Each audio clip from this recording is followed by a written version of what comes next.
Iya kan? Ketika terpicu kita baru bisa membiarkannya muncul. Kalau nggak terpicu ya gimana? Susah. Makanya lebih baik jangan lari dari kehidupan sehari-hari. Makanya banyak orang tercerahkan bilang sebetulnya pencerahan itu tersembunyi di dalam kehidupan sehari-hari. Cuma kita aja lari. Terima kasih banyak. Sama-sama. Pertanyaan terakhir. Ini ada dari viewers di TikTok nih. Setelah melakukan dosa besar yang belum muhrim, Mas, hidup penuh masalah, gimana solusinya? Jadi dia percaya bahwa sebelum muhrim tuh dia melakukan dosa yang besar, kemudian hidupnya jadi penuh masalah karena melakukan dosa besar itu. Gimana solusinya? Dosa besarnya kan sudah jelas ya, pasti sama-sama tahu lah. Nah, ketika kita merasa berdosa, berarti kan ada rasa bersalah kan? Iya. Dan karena rasanya nggak enak, kita pendem terus, akhirnya pendaman emosi rasa bersalahnya tambah gede. Nah, urgensi dari orang yang merasa bersalah, dia akan muncul urgensi untuk ingin dihukum, terutama dihukum oleh Tuhan. Iya. Iya kan? Ya otomatis akan semakin banyak masalah. Oke. Artinya dia perlu menyadari atau mengalami rasa bersalahnya secara total. Ketika rasa bersalahnya dialami secara total, dia terbebas, dogmanya baru keluar. Dogmanya keluar, disadari total, dogmanya hilang. Udah selesai. Hanya menyadari doang. Menyadari doang. Kamu dulu kan juga gitu. Iya. Ya udah. Ibu menyadari juga. Disadari. Oke. Ada lagi? Ya udah. Udah ya? Oke. Bagaimana pandangan Mas Riko tentang the power of diam, mengingat dalam ajaran Buddha, Tao, Zen, semua master menggunakan metode diam tersebut? Nah, biasanya kita itu diam tapi pikiran kita rame. Ya kan? Jadi yang benar-benar diam adalah ketika pikiran kita rame, tapi tetap ada yang diem, ya kan? Kenapa kita tahu kalau pikiran kita rame? Berarti ada yang diem di belakangnya. Ya kita harus di posisi sebagai yang diem itu. Itu kan nggak usaha kan? Iya. Ya kan? Naturalnya kan? Nah itu. Jadi maksud dari Zen, Buddha itu latar belakang dari yang rame itu, bukan berusaha diam. Oke. Ini ada pertanyaan lucu nih. Mas Riko sakti nggak kayak Buddha, Krishna, dan lain-lain? Karena kesannya orang yang tercerahkan tuh sakti-sakti minimal bisa baca pikiran. Emang Buddha, Krishna, dan lain-lain orang-orang tercerahkan itu sakti? Orang yang tercerahkan nggak sakti itu Buddha Gautama. Yang lain itu pasti ada dongeng-dongeng di sekitarnya. Sakti bisa ngerubah air jadi wine, bisa ngerubah apa. Oh gitu iya. kan. Yang cuma yang nggak ada keajaiban di sekeliling kehidupannya itu Buddha Gautama doang. Ramanama Rishi juga nggak, Uso juga nggak. Aslinya yang membuat cerita tentang kesaktian itu biasanya pengikutnya. Oh gitu. Bukan orang tercerahkannya. Oke, untuk menambah bumbu-bumbu. Menambah bumbu, tapi justru menyesatkan. Iya. Oke.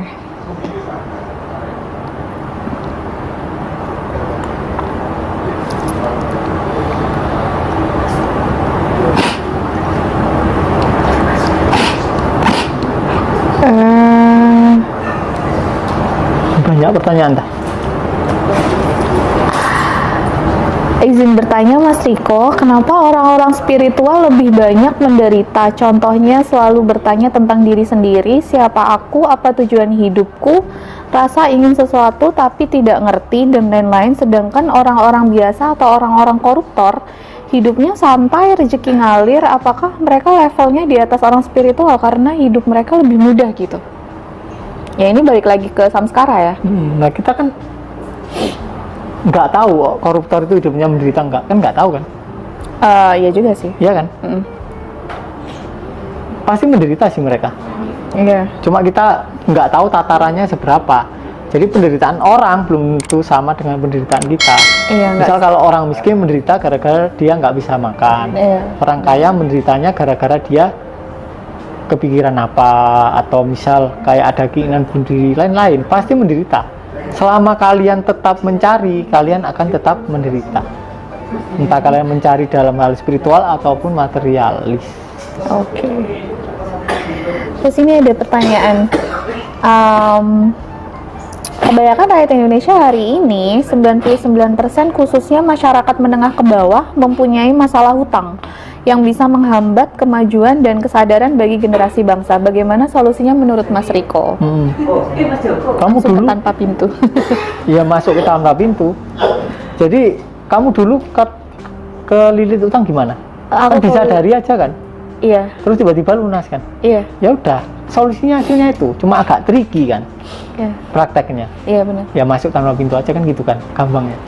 Tidur di atas uang. Ya tidur di atas uang.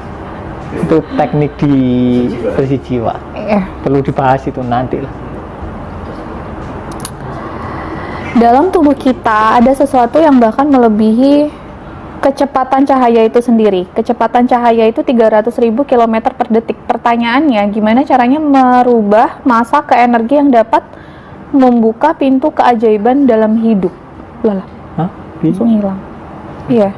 Gimana pertanyaannya? Dalam tubuh kita ada sesuatu yang bahkan melebihi kecepatan cahaya itu sendiri. Kecepatan cahaya itu 300.000 km per detik. Pertanyaannya, Oh. gimana caranya merubah massa ke energi yang dapat membuka pintu keajaiban dalam hidup? Jadi itu bukan di dalam tubuh, tapi itu sesuatu yang melingkupi seluruh tubuh yang ada di dunia. Oh, Jadi bagaimana cara kita masuk? Ya udah selesai. Kalau kita bisa posisinya sebagai kesadaran atau sumber, ya udah selesai. Nggak ada pertanyaan itu. Karena semua sudah terjadi kalau kita ada di lautan. bagaimana menyadari sebagai lautan? Pertanyaan tetap gitu ya. Iya, itu aja mulai ya. Kue seruan jangan orang-orang. Ya menyadari sebagai lautan ya sedari awal kita sudah lautan. Ya udah tinggal disadari kan gitu kan. Ya karena itu agak tricky. Ya susah sih, susah gampang memang. Paling enak ketemu Sinta gitu udah Kok aku? pasti bisa sih. Yang enak itu kan kayak di grup WA. Di grup WA. Mas Riko terus. Gitu. Itu lebih enak. Ini ada yang nanya, biar wajah awet muda cantik bersinar. Bagaimana Mas Riko? Vale orgasme. Oh, itu bagi yang punya pasangan kan? Kalau misalnya yang nanya ini jomblo gimana? Ya vale orgasme. Kan bisa sendirian. Oh, bisa Ya, sendirian? bisa. Oke, berarti kebersejiwa. Kebersiwa. Iya, iya. Kamu dulu wajahmu gimana? Tetap cantik sih. Enggak Tapi dulu. makin cantik. Makin cantik. Oke. Dengan Vale. Dengan Vale Vale. orgasme. Parkir ya. Parkir. Palet. Ini yang nanya lucu. Apa? Solusi dari masalah rumit gimana? Solusi dari masalah rumit. Rumitnya seberapa? Aslinya kan nggak ada yang rumit kan kalau kita di lautan. Rumit karena kita ada sebagai ombak. Iya, Udah gitu benar doang. sih itu. Setuju.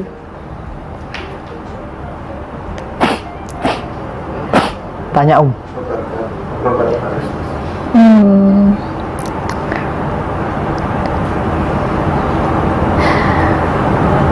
Kalau dari kecil sering diprogram katanya cari uang itu susah, harus kerja keras. Adakah cara mengganti program tersebut diganti? Disadari dulu lah Oke. beliefnya. Kalau sudah disadari kosong baru bisa diisi baru. Ya kalau misal gelasnya penuh, udah warnanya hitam penuh terus kita isi air putih ya nggak bisa tumpah. Tetap hitam juga Tetap ya hitam. warnanya. Itu materi utama di tanpapintu.com. Iya. Materi Oke. utama katarsis.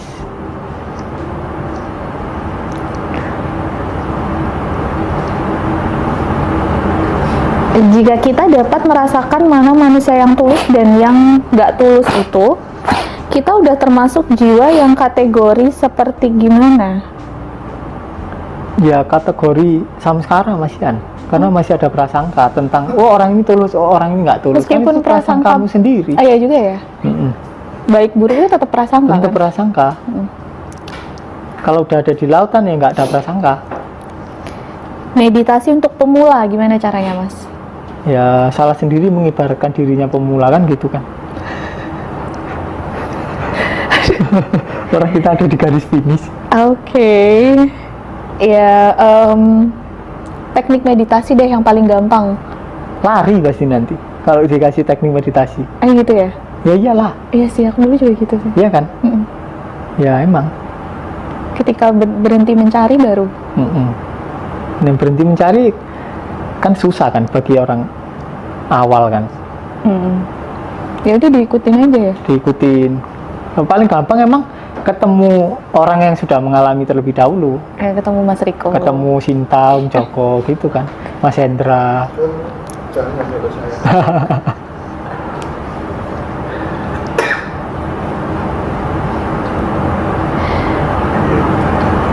Mas Riko pernah mengatakan samskara yang sudah lama terpendam akan sulit keluar karena sudah tertumpuk di jari-jari kaki. Udah dibahas tadi. Oh, udah ya? Yang lain yang agak seru gitu loh. Tunggu.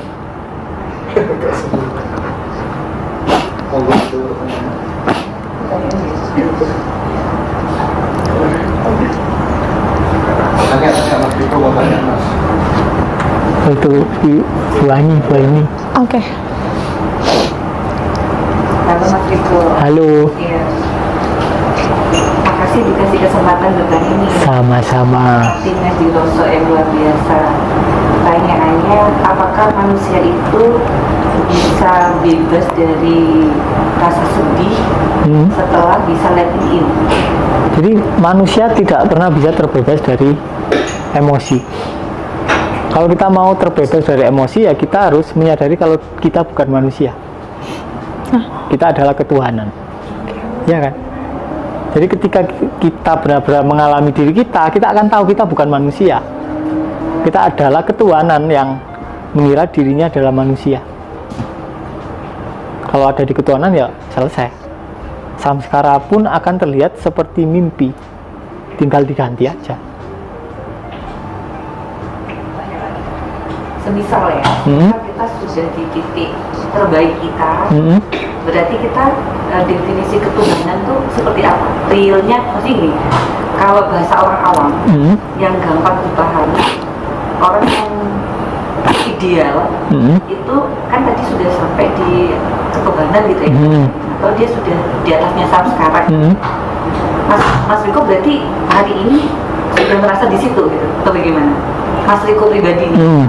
Jadi kalau kita benar-benar sampai di situ, Rikonya nggak ada yang merasa ada di situ. Ya memang ada di situ, dan Rikonya nggak ada. Jadi kalau aku disuruh nyeritain ceritanya Riko itu agak-agak susah, kayak cerita orang lain. Berarti udah benar. Intinya Keakuannya hilang gitu ya? nggak ada keakuan. Nggak ada keakuan. Keakuan sebagai pribadi sosok nggak ada. Jadi sudah menyatu gitu ya bahasanya. Sudah menyatu. Menyatu dengan semesta gitu, atau bagaimana? Ya nggak ada yang menyatu. Jadi menyatu. Iya kan?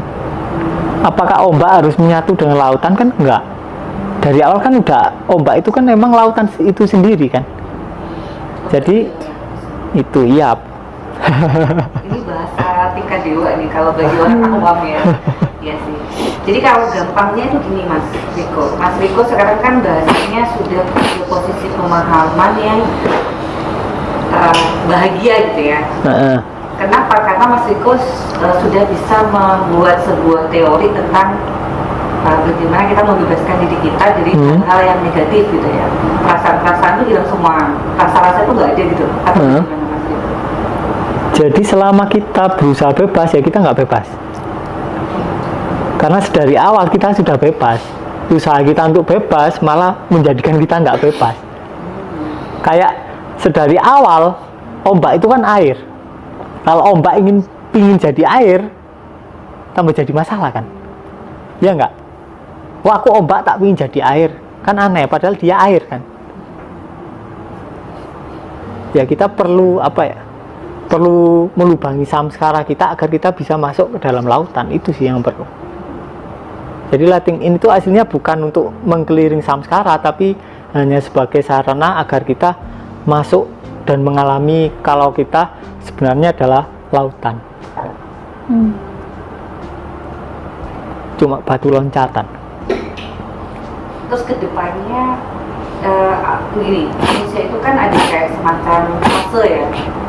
Misalnya kalau ada istilah usia 40-an ke atas itu mungkin mengalami gugur gitu. Itu di dalam teorinya letting itu bisa nggak untuk mengatasi kayak gitu?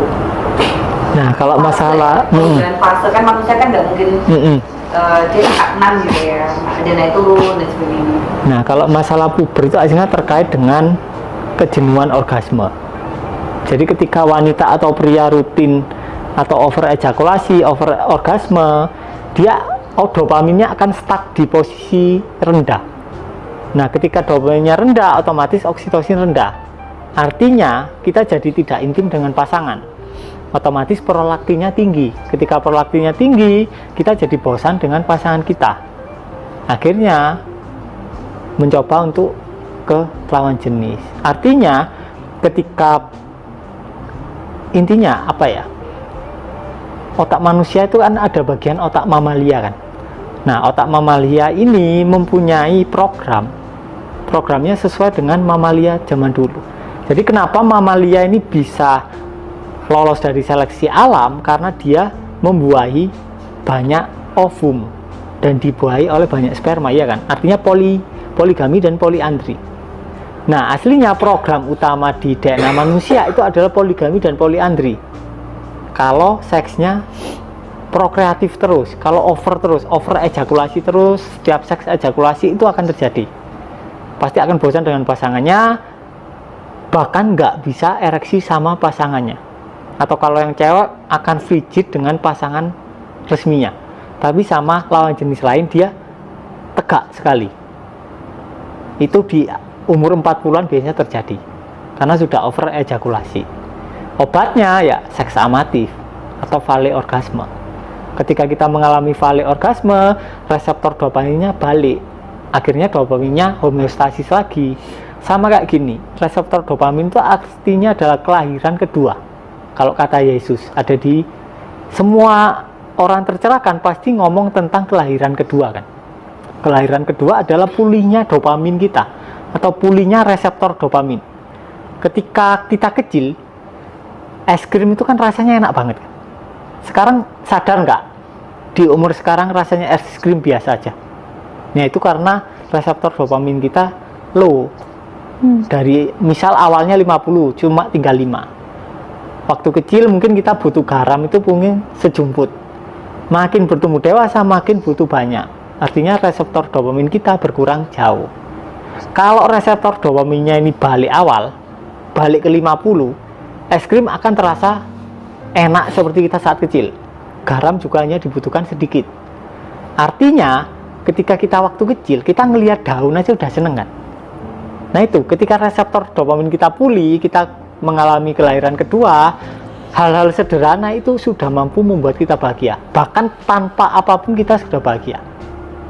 Itu artinya kelahiran kedua dari sisi kimiawi, saling berhubungan. Terima kasih banyak, tercerahkan nih untuk yang kelahiran kedua ini. Berarti tipsnya nih terakhir ya Mas, terakhir tips biar kita bisa kembali bahagia ya. Maksudnya kelahiran kedua itu muncul di fase kita rawan, saya kayak usia 40 ke atas, itu caranya Mas Riko gimana? Caranya ya letting in, jangan lari dari kehidupan sehari-hari. Karena biasanya kan orang kalau udah tua dia bertapa di Himalaya gitu kan, dia balik-balik sama masalahnya itu balik lagi karena dia lari. Coba kalau dia di keseharian emosinya terpicu, dibiarin aja, mau dialami, lama-lama hilang, akhirnya dia bahagia. Makanya kebanyakan orang yang bertapa di kesepian, ketika dia di keramaian balik, samskaranya muncul lagi karena memang hanya dipendam tok dan nggak bisa muncul karena nggak ada rangsangan. Kalau di tempat sepi kan, kalau di tempat ramai rangsangannya banyak, sampean ketemu sama suaminya, ketemu sama muridnya, ketemu sama tetangga, ketemu sama apapun lah. Intinya dari interaksi kita dengan lingkungan itu akan memicu samskara dan itu hal yang baik. Ya kan? Ketika terpicu kita baru bisa membiarkannya muncul. Kalau nggak terpicu ya gimana? Susah. Makanya lebih baik jangan lari dari kehidupan sehari-hari. Makanya banyak orang tercerahkan bilang sebetulnya pencerahan itu tersimpan, tersembunyi di dalam kehidupan sehari-hari. Cuma kita aja lari. kasih banyak. Sama-sama. Pertanyaan terakhir. Oke. Pertanyaan terakhir. Dua gitu mungkin. Ini ada dari viewers di TikTok nih. Setelah melakukan dosa besar yang belum muhrim, Mas, hidup penuh masalah, gimana solusinya? Jadi dia percaya bahwa sebelum muhrim tuh dia melakukan dosa yang besar, kemudian hidupnya jadi penuh masalah karena melakukan dosa besar itu. Gimana solusinya? Dosa besarnya kan udah jelas ya, pasti sama-sama tahu lah. Nah, ketika kita merasa berdosa, berarti kan ada rasa bersalah kan? Iya. Dan karena rasanya nggak enak, kita pendem terus, akhirnya pendaman emosi rasa bersalahnya tambah gede. Nah, urgensi dari orang yang merasa bersalah, dia akan muncul urgensi untuk ingin dihukum, terutama dihukum oleh Tuhan. Iya. Ya kan? Ya Iya. otomatis akan semakin banyak masalah. Oke. Artinya dia perlu menyadari atau mengalami rasa bersalahnya secara total. Ketika rasa bersalahnya dialami secara total, dia terbebas, dogmanya baru keluar. Dogmanya keluar, disadari total, dogmanya hilang. Udah selesai. Hanya menyadari doang. Ya dari doang. Kamu dulu kan juga gitu. Iya. Ya udah. Ibu menyadari juga. Disadari. Oke. Ada lagi? Ya udah. Udah ya. Oke, kembali ke masalah guru spiritual. Mas, ini ada pernyataan yang sebenarnya sangat privat ya. Cuma aku berani mau bahas ini karena ini menyangkut banyak sekali teman-teman yang merasa dibodohi dalam tanda kutip ya. Jadi bisnis komersil atas nama spiritual, bentuknya spiritual. Mereka satu minggu bisa mengenerate uang 1 M hanya dengan mengadakan retreat gitu, sekali retreat gitu ya, sehari 2 hari, dan menganggap bahwa gurunya adalah reinkarnasi dari beberapa orang, termasuk Nabi Adam, Tentara Iya, Siti Khadijah, dan seterusnya. Dan kalau manusia tidak melalui komunitas ini, mereka nggak akan selamat. Selidik punya selidik, sesungguhnya mereka pintar bisnis saja berbasis NLP, macam-macam. Jadi bisa mempengaruhi orang untuk upgrade-nya di kelas itu belasan juta mas, ya. Dan jiwanya orang di metri, gitu ya. Jiwanya orang itu di metri, soul Di metri? Iya, di metri. Di penggaris gitu. Iya, serius itu. Jadi ini penting untuk kemudian kita bahas karena di situ dengan adanya jiwa yang di metri itu kan bisa bahaya ya, nanti ada memanipulasi orang gitu ya. Kalau misalnya pengen sampai di pelajaran kesadaran murni mas, bisa tanpa upgrade itu disuruh bayar sekitar 1,5 sampai 2 M. Jadi serius. Orang-orang terserang yang egonya, wah ini ceritanya banyak banget ya, ceritanya banyak banget. Cuman ada beberapa yang saya skip gitu ya. Di situ juga ada pembersihan karma, variasi harganya mulai dari 1 juta sampai seharga Innova gitu ya. Nah, saya pengen Mas Riko bicara lebih menyadarkan teman-teman semuanya kemudian supaya tidak terlalu takut gitu, karena contoh kan sudah banyak ya, ketika kemudian guru spiritual yang orientasinya itu hanya finansial, boyo sadar gitu. Gimana Mas Riko? Seperti yang saya sampaikan. Jadi gini, kenapa kok muncul konsep-konsep jiwa itu bisa dimetri, diangkakan, terus ya diukur lah. Itu karena adanya asumsi dari pikiran bahwa jiwa itu adalah sesuatu yang tinggal di dalam tubuh, ya kan? Ketika dia tinggal di dalam tubuh, artinya jiwaku dan jiwanya Mas Hendra itu beda, ya, dan terpisah. Dan ketika kita pahamnya secara pikiran, kita tahunya jiwa itu terpisah, kita beda, kita pasti musuhan, ya kan? Kita pasti saingan, karena jiwa yang di dalam merasa tidak aman terhadap jiwa yang di situ, otomatis.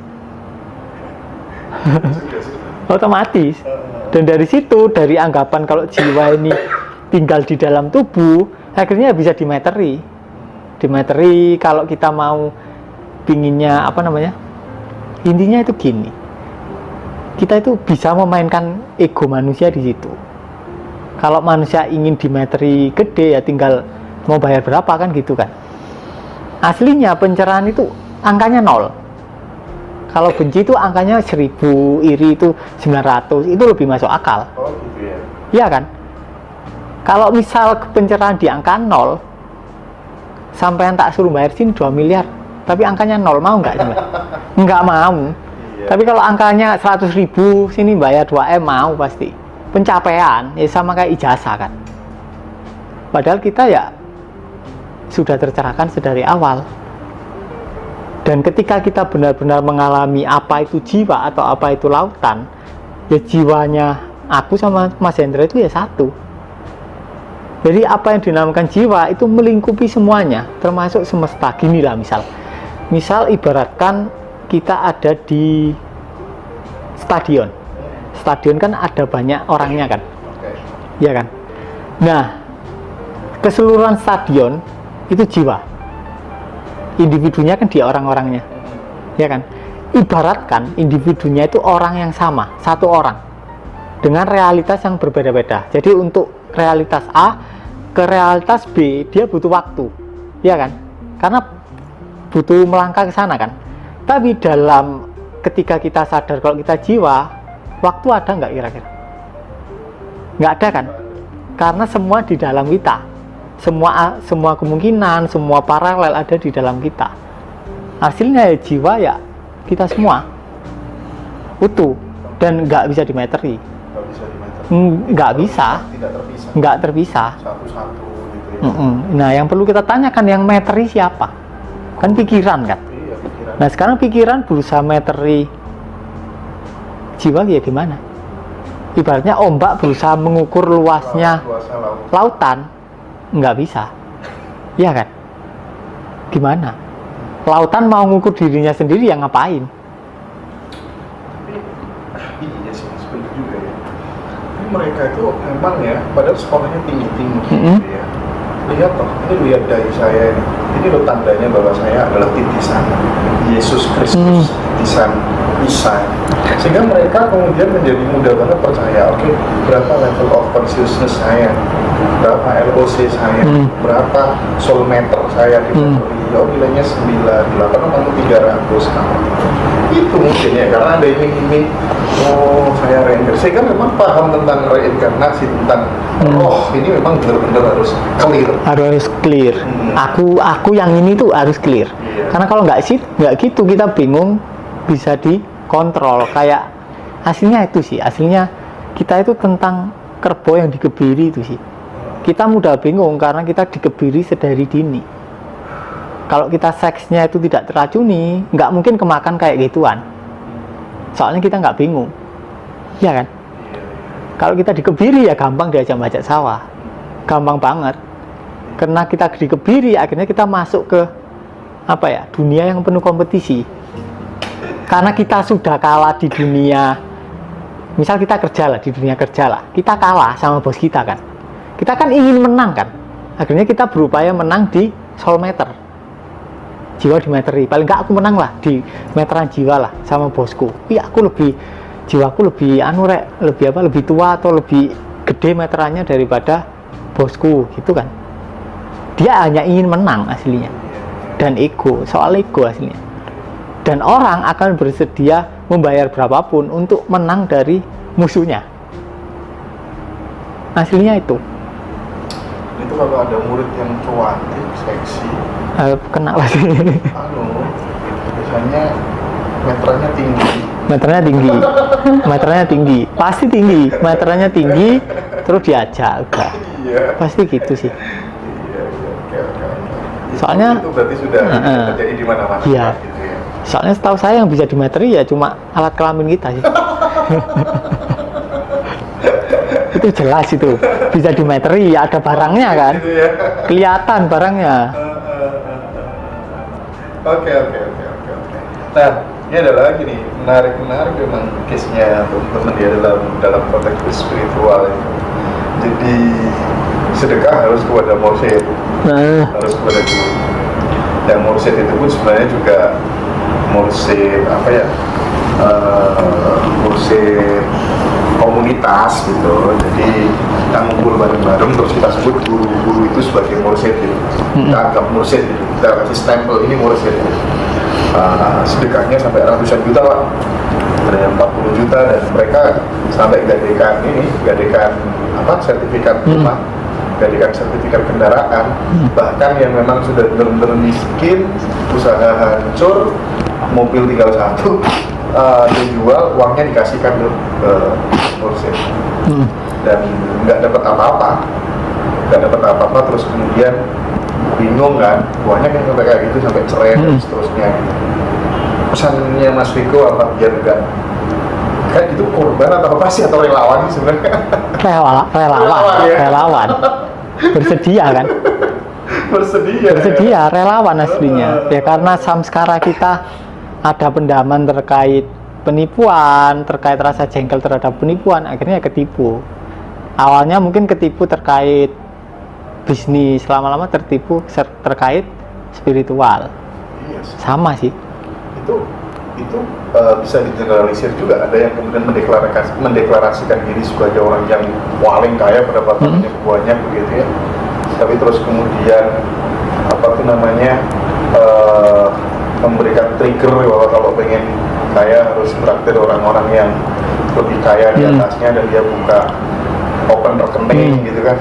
Itu kan juga mirip-mirip juga sebenarnya. Mirip-mirip juga.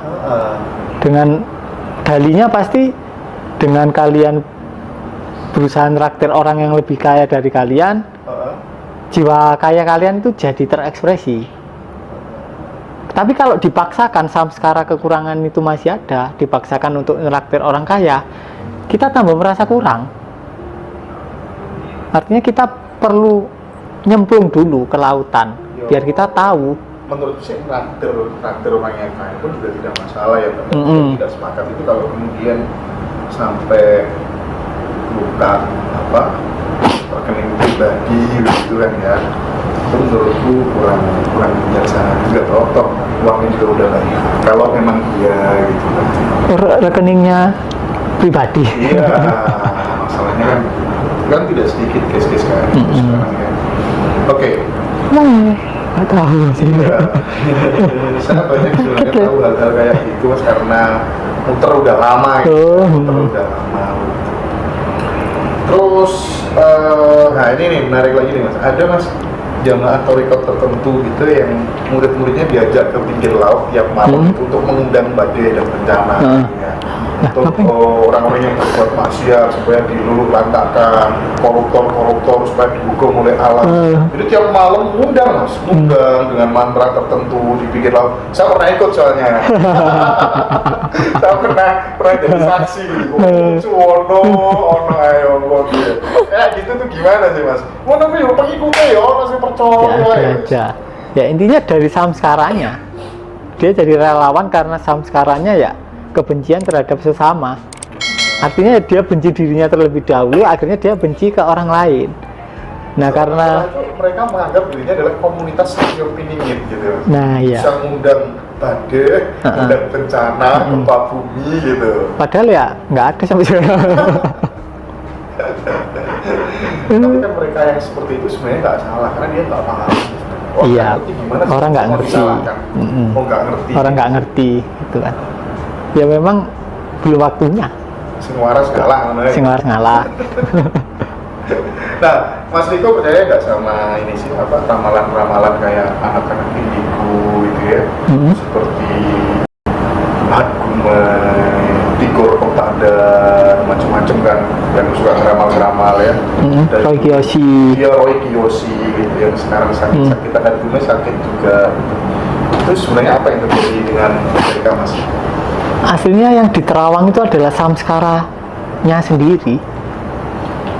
Kalau dia penuh samskaranya itu penuh ketakutan, terus waktu kecil dia dibully, waktu ibunya hamil, ibunya itu merasakan kesedihan yang mendalam, dia akan menerawang orang itu bencana, menerang negara itu banyak bencana, banyak gini. Nah itu aslinya ya wujud dari samskaranya sendiri yang dia terawang.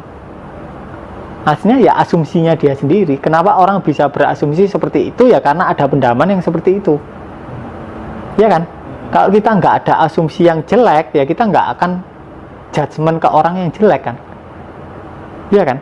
Kalau kita misal hanya punya bolpen merah, ya coretannya merah. Kalau kita punyanya bolpen hitam, ya coretannya hitam. Kalau nggak punya bolpen, ya nggak bisa nyoret. Oke, Mas Riko. Mohon izin titip pertanyaan, Mas. Bagaimana kita tahu kita menerima suatu perasaan yang sedang kita alami, misalnya cemas, sedih, khawatir, karena kadang bingung ini sedang menolak atau menerima. Nah itu gimana, Mas, untuk mengetahui hal itu? Nah, intinya dari apa ya? Awal-awal memang kita akan berusaha menerima sampai capek. Biasanya baru benar-benar kita sampai di ruang penerimaan. Tapi ya nggak apa-apa, lakuin aja. Jadi tantangannya itu nyoba aja. Ya nyoba aja. Kita perlu nyoba aja. Kalau butuh bimbingan ya cari yang bisa kan gitu kan. Oke. Kata Mas Riko, emosi ngendap harusnya di ulu hati. Tapi kalau udah parah turun ke jari kaki. Gimana cara mengatasi kalau sudah sampai jari kaki? Apa ciri-ciri kalau emosi mengendap di jari kaki? Terima kasih. Nah, kalau sudah di jari kaki itu ketika kalian mirroring nggak terasa apa, kayak tumpul aja. Karena kita biasanya itu cowok kan kalau dari kecil kan memang dididik untuk menjadi orang yang tidak peka terhadap emosinya kan. Dia terus berusaha menyembunyikan walaupun dia awalnya dia pasti tahu kalau stres, tapi dia nggak mau mengakui.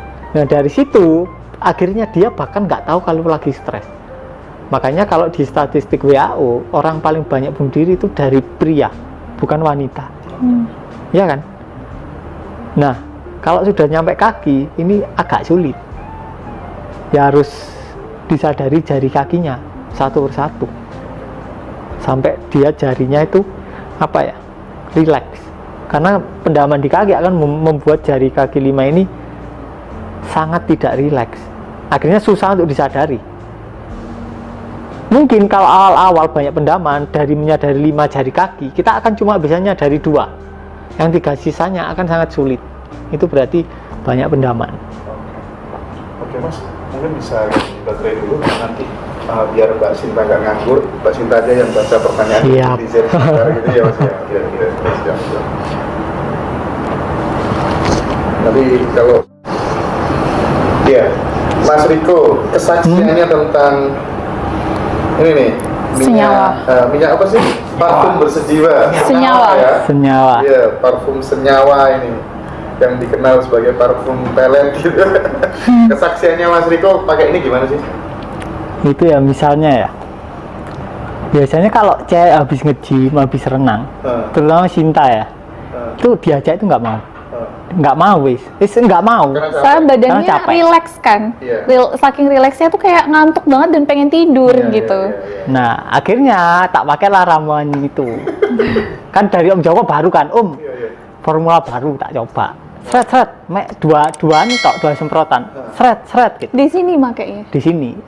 Oh di leher gitu. Seret gitu. Terus tak tinggal tidur aja di sebelahnya. Tiba-tiba dia menggerayai gitu. Terus sudah terjadilah hal yang kita inginkan. Oh gitu ya.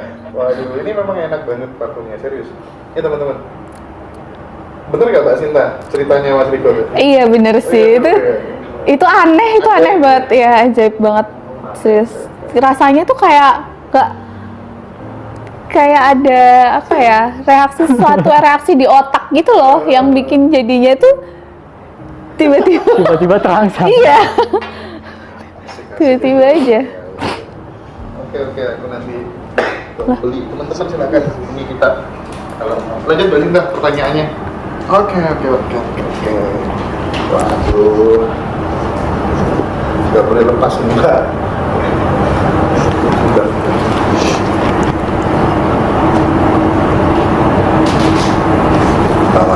Sama dipegang layarnya.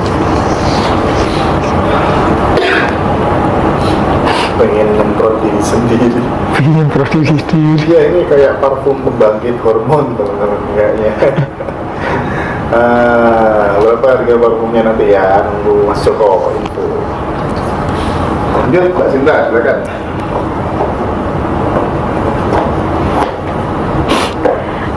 Ini ada yang nanya nih, Mm-mm. Kak Ico.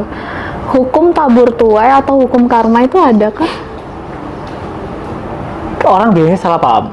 Jadi tabur tuai itu, maksud yang taburan itu adalah pengalaman internal kita. Jadi yang kita tabur itu adalah pemikiran dan perasaan serta sensasi fisik. Eksternalnya yang kita tuai adalah pengalaman atau kondisi kehidupan.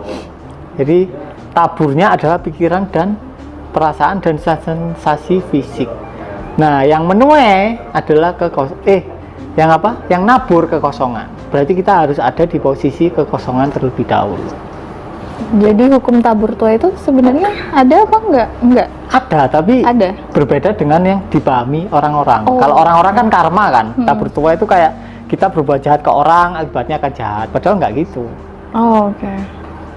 Kecuali kalau percaya ya. Kecuali kalau percaya.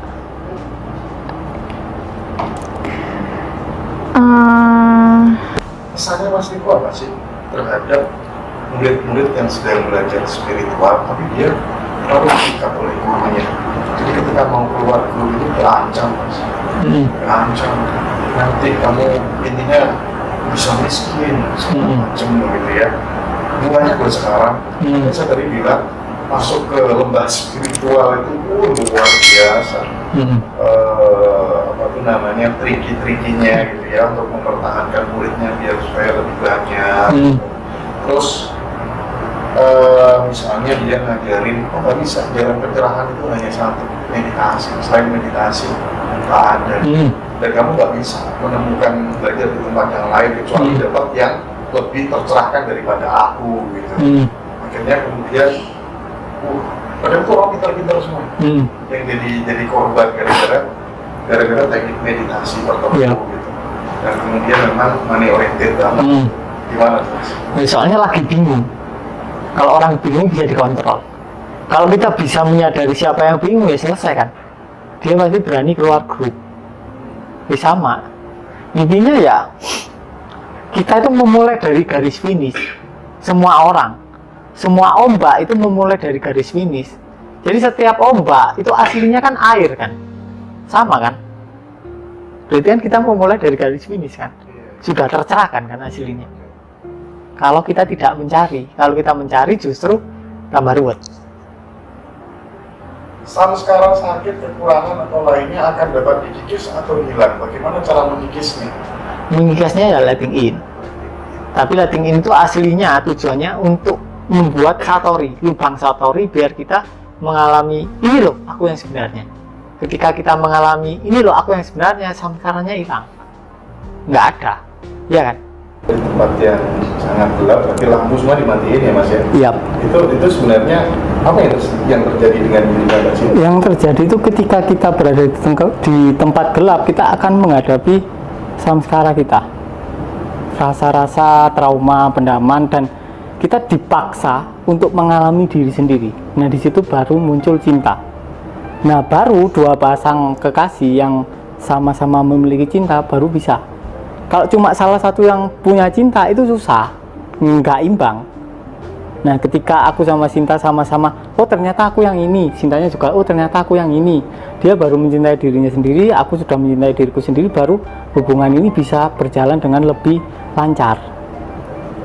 Itu penting, makanya ini sangat-sangat penting. Menarik banget ini untuk kabar baik untuk seluruh pasangan di Republik ini ya. Oke, jadi hal yang paling utama adalah menemukan kesadaran bahwa aku belum mencintai diriku sendiri. Iya, betul. Dan bisa berbagi cinta. Gitu kan, ya. Oke, nah pertanyaanku selanjutnya begini Mas Riko. Bagaimana cara yang efektif untuk benar-benar kita parameter bahwa kita benar-benar sudah mencintai diri sendiri gitu loh?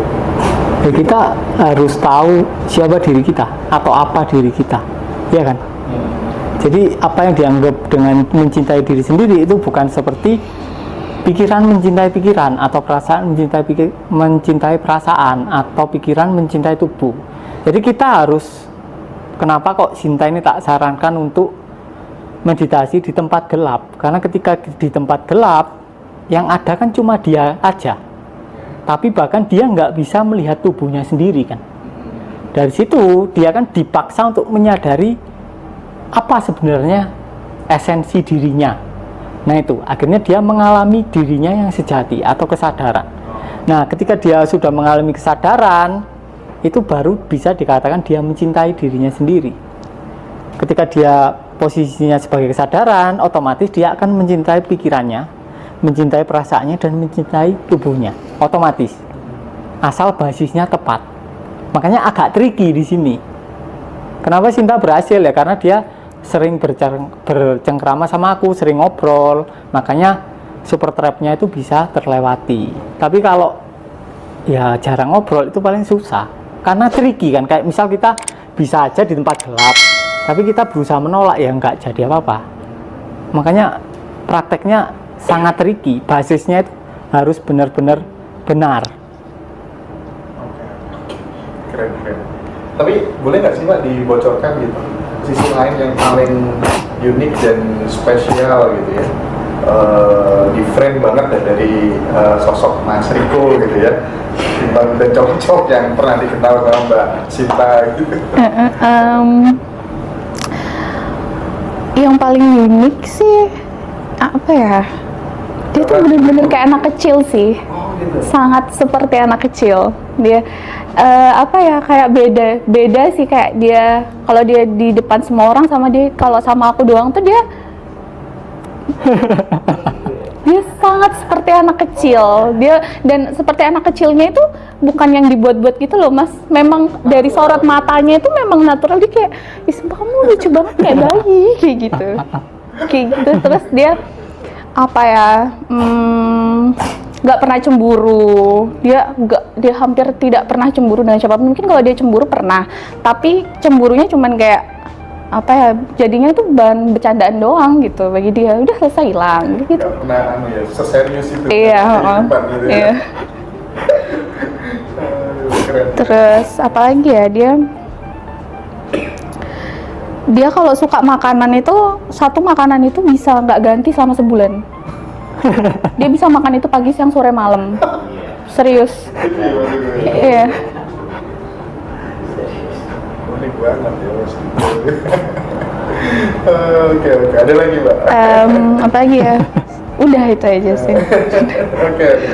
Nah, ini Mas, ada teman yang bertanya, Mas Riko, ada nggak cara visualisasi sukses versinya Mas Riko itu sebenarnya?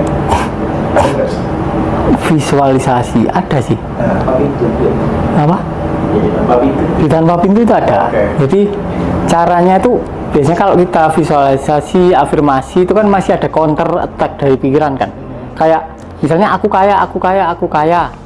Itu kan ada counter attack. Enggak, kamu kan kondisinya masih kurang kan gitu kan. Masih ada counter gitu loh. Jadi ada filternya. Tapi di tanpa pintu kita ada suatu teknik untuk membypass itu. Jadi ketika kita afirmasi berdasarkan SOP dari tanpa pintu, itu nggak ada counter attack sama sekali. Tuh. Nah, teman-teman kalau pengen lebih detail, kapan hari saya sudah sempat posting ya, kalau pengen join di ruang keberlimpahan tanpa pintu, Mas Riko nanti bisa klik link yang sudah kita bagi. Nah, kalau misalnya ada orang yang baik dengan kita, lalu kita berterima kasih dan sampai mengeluarkan air mata atau menangis, apakah itu juga dikatakan pendaman emosi juga Mas Riko? Karena kan ada rasa yang keluar juga Mas Riko. Ini pertanyaan dari Maya kalau nggak salah. Biasanya itu kita sangat jarang memendam emosi positif. Biasanya kalau emosi positif kan kita bersedia mengalami total kan, dia langsung hilang. Yaitu bisa dikatakan bukan pendaman, ya cuma perasaan yang sedang muncul kemudian akan tenggelam lagi. Kan itu rasa haru kan, rasa bahagia yang sampai bikin air mata itu keluar, bukan pendaman. Oke. Nah, berarti Mbak Sinta bagi cewek mirroring sangat lucu ya? Sangat Lucu. Iya. Karena persepsi persepsi kolektifnya masih, nah itu kan khusus buat cowok aja itu, ya kan, yang kayak acara kita di Jakarta tanggal 10 itu, Mas ada nggak cewek yang ikut? Padahal kan banyak juga yang ikut gitu ya. Jadi manfaat-manfaatnya terkait dengan keberlimpahan dan lain sebagainya, ada manfaat ke sana juga kan Pak? Tentang rezeki, tentang Kalau tentang rezeki itu lebih ke emang bahagia sih, bahagia yang Tanpa aku syarat. iya ternyata emang aku nggak butuh apapun gitu. Kayak gitu itu menurut aku udah lebih dari apa ya, udah lebih dari apapun sih gitu. Dan cewek itu sangat perlu banget. Mirroring. Iya, karena tradisi kita tuh kan perempuan tuh selalu di apa ya, selalu ada apa ya, Dogma. iya kayak cantik tuh harus begini, cantik tuh harus begini, padahal enggak gitu. Oke. Luar biasa. Baik, nah saya balik lagi ke Mas Riko ya. Mas Riko pernah nulis seks adalah benihnya dan cinta adalah bunganya. Nah, itu gimana? Nah, ya itu perlu diurut dari akarnya. Kan manusia terlahir dari seks kan. Nggak mungkin cewek sama cowok main Mobile Legends yang kalah hamil kan nggak mungkin kan. Pasti lahirnya dari seks. Nah, artinya kita terbentuk dari sel ovum yang bergabung dengan sel sperma kan. Haploid gabung sama haploid jadi diploid. Tapi tetap esensinya adalah sel seks. Sel seks yang membelah diri, berdiferensiasi, berspesialisasi, membentuk jaringan, kemudian organ. Kemudian jadi bayi, bertumbuh, jadi dewasa. Jadi tetap esensi dari tubuh kita sel seks. Nah, kalau seksnya diracuni sejak dini, bentar tak tanya, Mas Hendra tahu bedanya kerbau yang bisa diajak bajak sawah sama yang enggak? Tahu. Apa? Kebiri. Dikebiri kan? Ketika dia dikebiri baru bisa diajak bajak sawah. Sama, ketika manusia seksnya teracuni, dia baru bisa diajak bajak sawah. Dalam artian bajak sawahnya lain. Itu. Jadi ketika kita seksnya benar, dalam artian memang total tanpa adanya dogma seks, otomatis kan total kan. Kalau ada dogma seks, kita tetap nge-seks kan. Tapi seksnya tuh nggak bisa total, karena kayak ada yang ngeliatin, terus di dalam aktivitas seks itu ada rasa bersalah, terus ada rasa ketakutan dan lain-lain. Nah, itu kan bikin nggak total kan. Nah, kalau nggak total, akibatnya pikiran kita akan penuh obsesi seks. Misal lah, kalau kita ngobrol dengan lawan jenis, kalau kita ada dogma seks, kalau seks kita nggak total, ketika kita ngobrol, kita nggak kebayang seks wis. Ketika kita ngobrol, kita nggak ada niat membayang seks, tapi tiba-tiba bayangan itu muncul, kayak seakan-akan kita sedang nge-seks sama lawan bicara. Dan Sinta dulu ngalami, coba cerita. Iya. Gimana?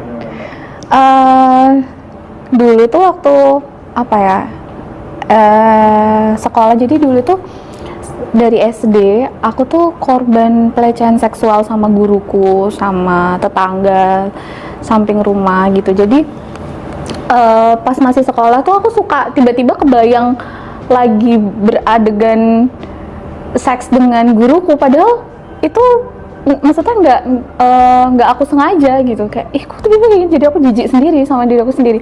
Sama temen aku cowok misalnya, aku lagi ngobrol sama dia, tiba-tiba aku kebayang kayak gitu, tiba-tiba kebayang, atau tiba-tiba aku jadi ngebayangin orang itu kalau nggak pakai baju gimana, padahal aku nggak, kenapa ini otak aku sampai aku kayak ngerasa ada yang salah nih, kenapa nih kayak gitu. Sampai akhirnya aku ketemu sama Riko kan, ternyata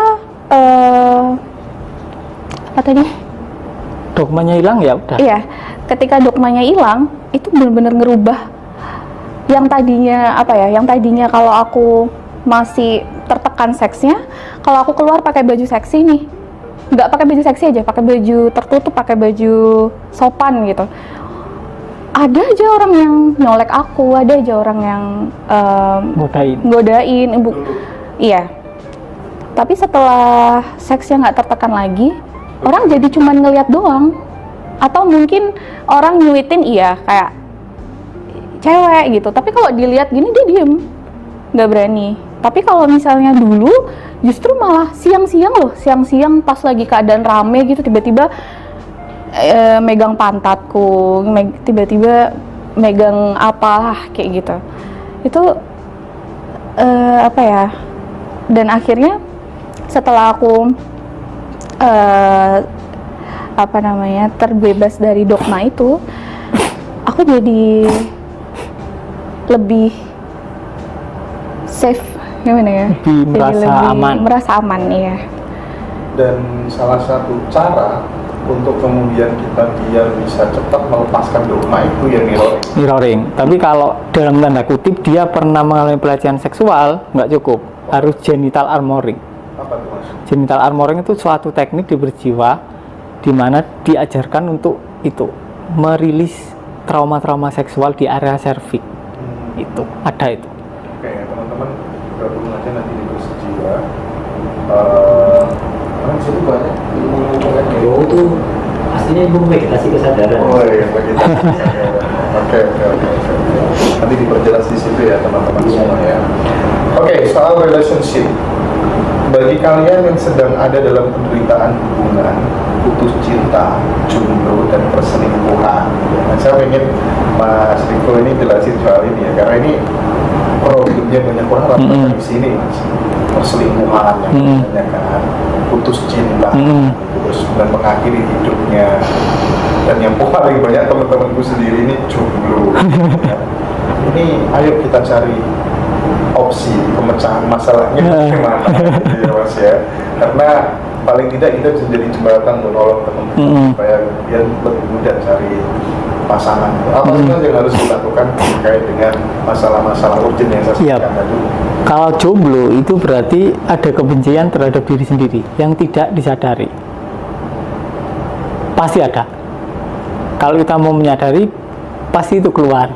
Dan ketika itu sudah keluar, ya udah, pasti ada aja nanti kenal lawan jenis terus jadian, pasti ada aja. Intinya kalau kebencian itu sudah terilis pendamannya, kejadian-kejadian yang menuju ke area berpasangan itu pasti terjadi dengan sendirinya tanpa diupayakan, dan bisa jadi malah orang lain yang mengupayakan. Dan kalau terkait dengan perselingkuhan, yaitu intinya dia belum, ketika dia dua orang pasangan belum mempunyai cinta, akhirnya kan dua-duanya meminta cinta kan, ya kan, dan nggak ada yang bisa ngasih. Ketika nggak ada yang bisa ngasih, akhirnya ya dua-duanya ini akan mencari cinta yang lain di orang lain, dan orang lain juga sama, akhirnya nggak bisa ngasih, loncat lagi kemana. Makanya kebanyakan orang ketika sudah menikah biasanya ngiranya dia belum menemukan cinta sejatinya, padahal dia belum tahu siapa dirinya sebenarnya, intinya itu. Dan faktor yang kedua adalah gara-gara over ejakulasi.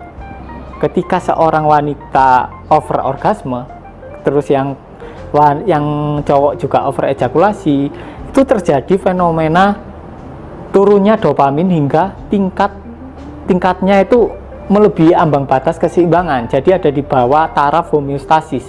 Artinya ketika dopamin low, oksitosin low, dan prolaktin high, akhirnya dari situ tercipta fenomena rumput tetangga lebih hijau dari rumput kita sendiri. Otomatis terjadi perselingkuhan. Otomatis kita mau nggak mau, otomatis kita akan ada kans ke sana. Kalau nggak ada kans, kita akan nonton film porno, pasti. Makanya film porno itu banyak kan, tiap hari kan produksi itu. Kok tahu nggak sih, Bro? Ya saya SMA dulu ya, lihat lah pasti. Oh, gitu ya. Follower loh. Mas Riko pernah mengatakan gini, Anda hanya berjarak satu pemikiran dari kesadaran. Itu maksudnya apa, Mas? Nah itu kan kalau pemikiran lewat, kita lihat aja, kita kan udah sadar. Oh, Kalau kita lihat aja. ngelihat aja, kalau kita gitu ya. ngelawan kan kita tambah jauh, karena kita maju. Gitu toh hasilnya. Tapi ya prakteknya nanti tricky pasti. Iya sih. Susah-susah gampang. Jangan-jangan masih lusi pikiran. Oh iya, aku tertarik pengen denger ceritanya soal parfum bersejiwa. Iya kan? Itu gimana sih awalnya ide itu gitu? Kalau ide itu selalu dari Om Joko. Kalau ide ya, aku tidak pernah mengeluarkan ide. Nggak ada ide aku, kosong ideku. Jadi yang sisi kreatif di sini tuh pasti berasal dari Om Joko. Gitu. Ya Om Joko tanya, Om, waktu itu kan ada proyek berjiwa. Kira-kira apa lagi yang bisa kita produksi gitu.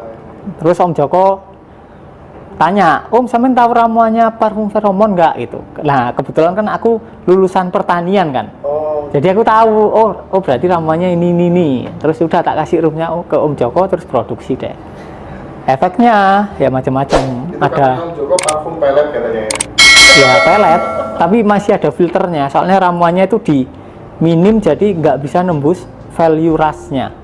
Jadi kalau kita pakai di umum, mungkin lawan jenis itu sangi atau horny lah, tapi dia sanginya akan mencari suaminya. Kecuali kalau dipakai di klub malam, beda. Udah filternya kan udah nggak ada kan. Kalau di klub malam kan, Ini ya ya. itu. Ini kalau mau ke klub malam bos. Pakai ini ya teman-teman di TikTok lah promo ya. Nah, promo. Yang di YouTube juga sama, ini lah promo nih. Yang mau ke klub malam pakai ini. Nah, Klub malam. nanti bisa diindem kita ya. Oke.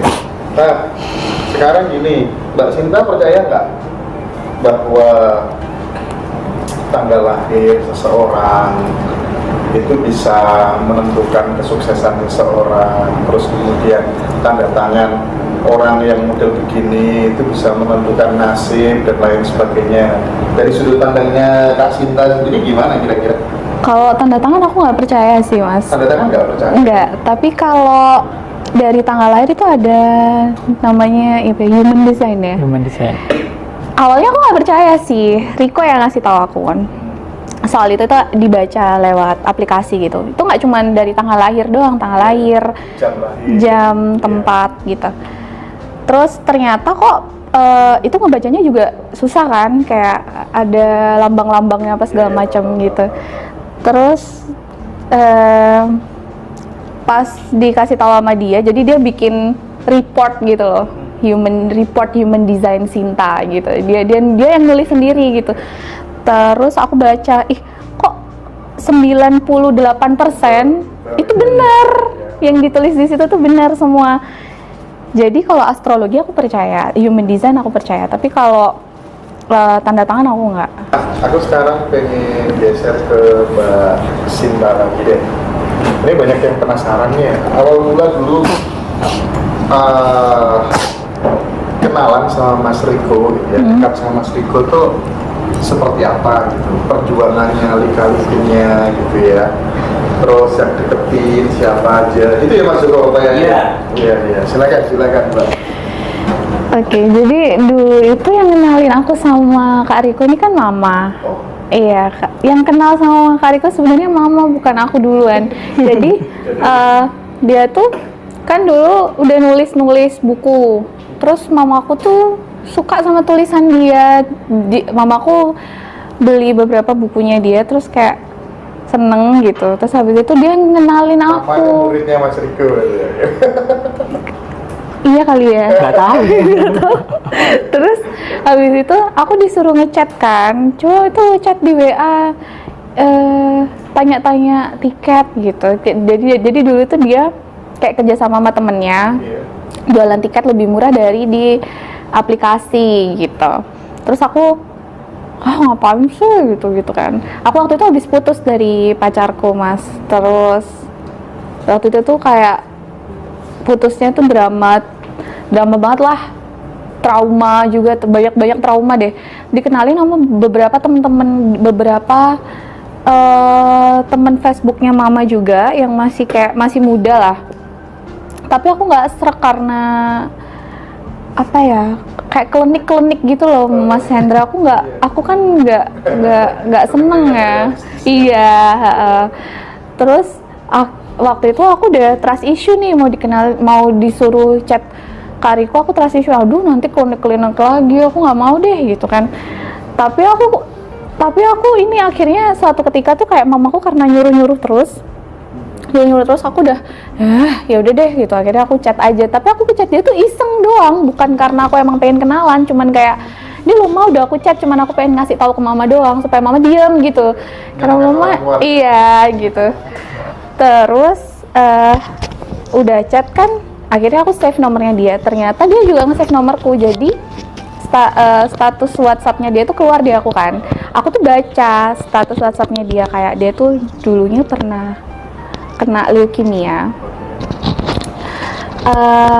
setelah dia sempat kemoterapi dan lain-lain, tapi akhirnya dia sembuh tanpa obat, tanpa kemoterapi gitu. Dia sembuh karena apa ya, waktu itu di tulisannya kayak gitu deh, terus aku jadi wih keren banget gitu kan. Akhirnya aku chat dia, aku bilang kok bisa sih kak gitu kan. Terus akhirnya dari situ kita chattingan.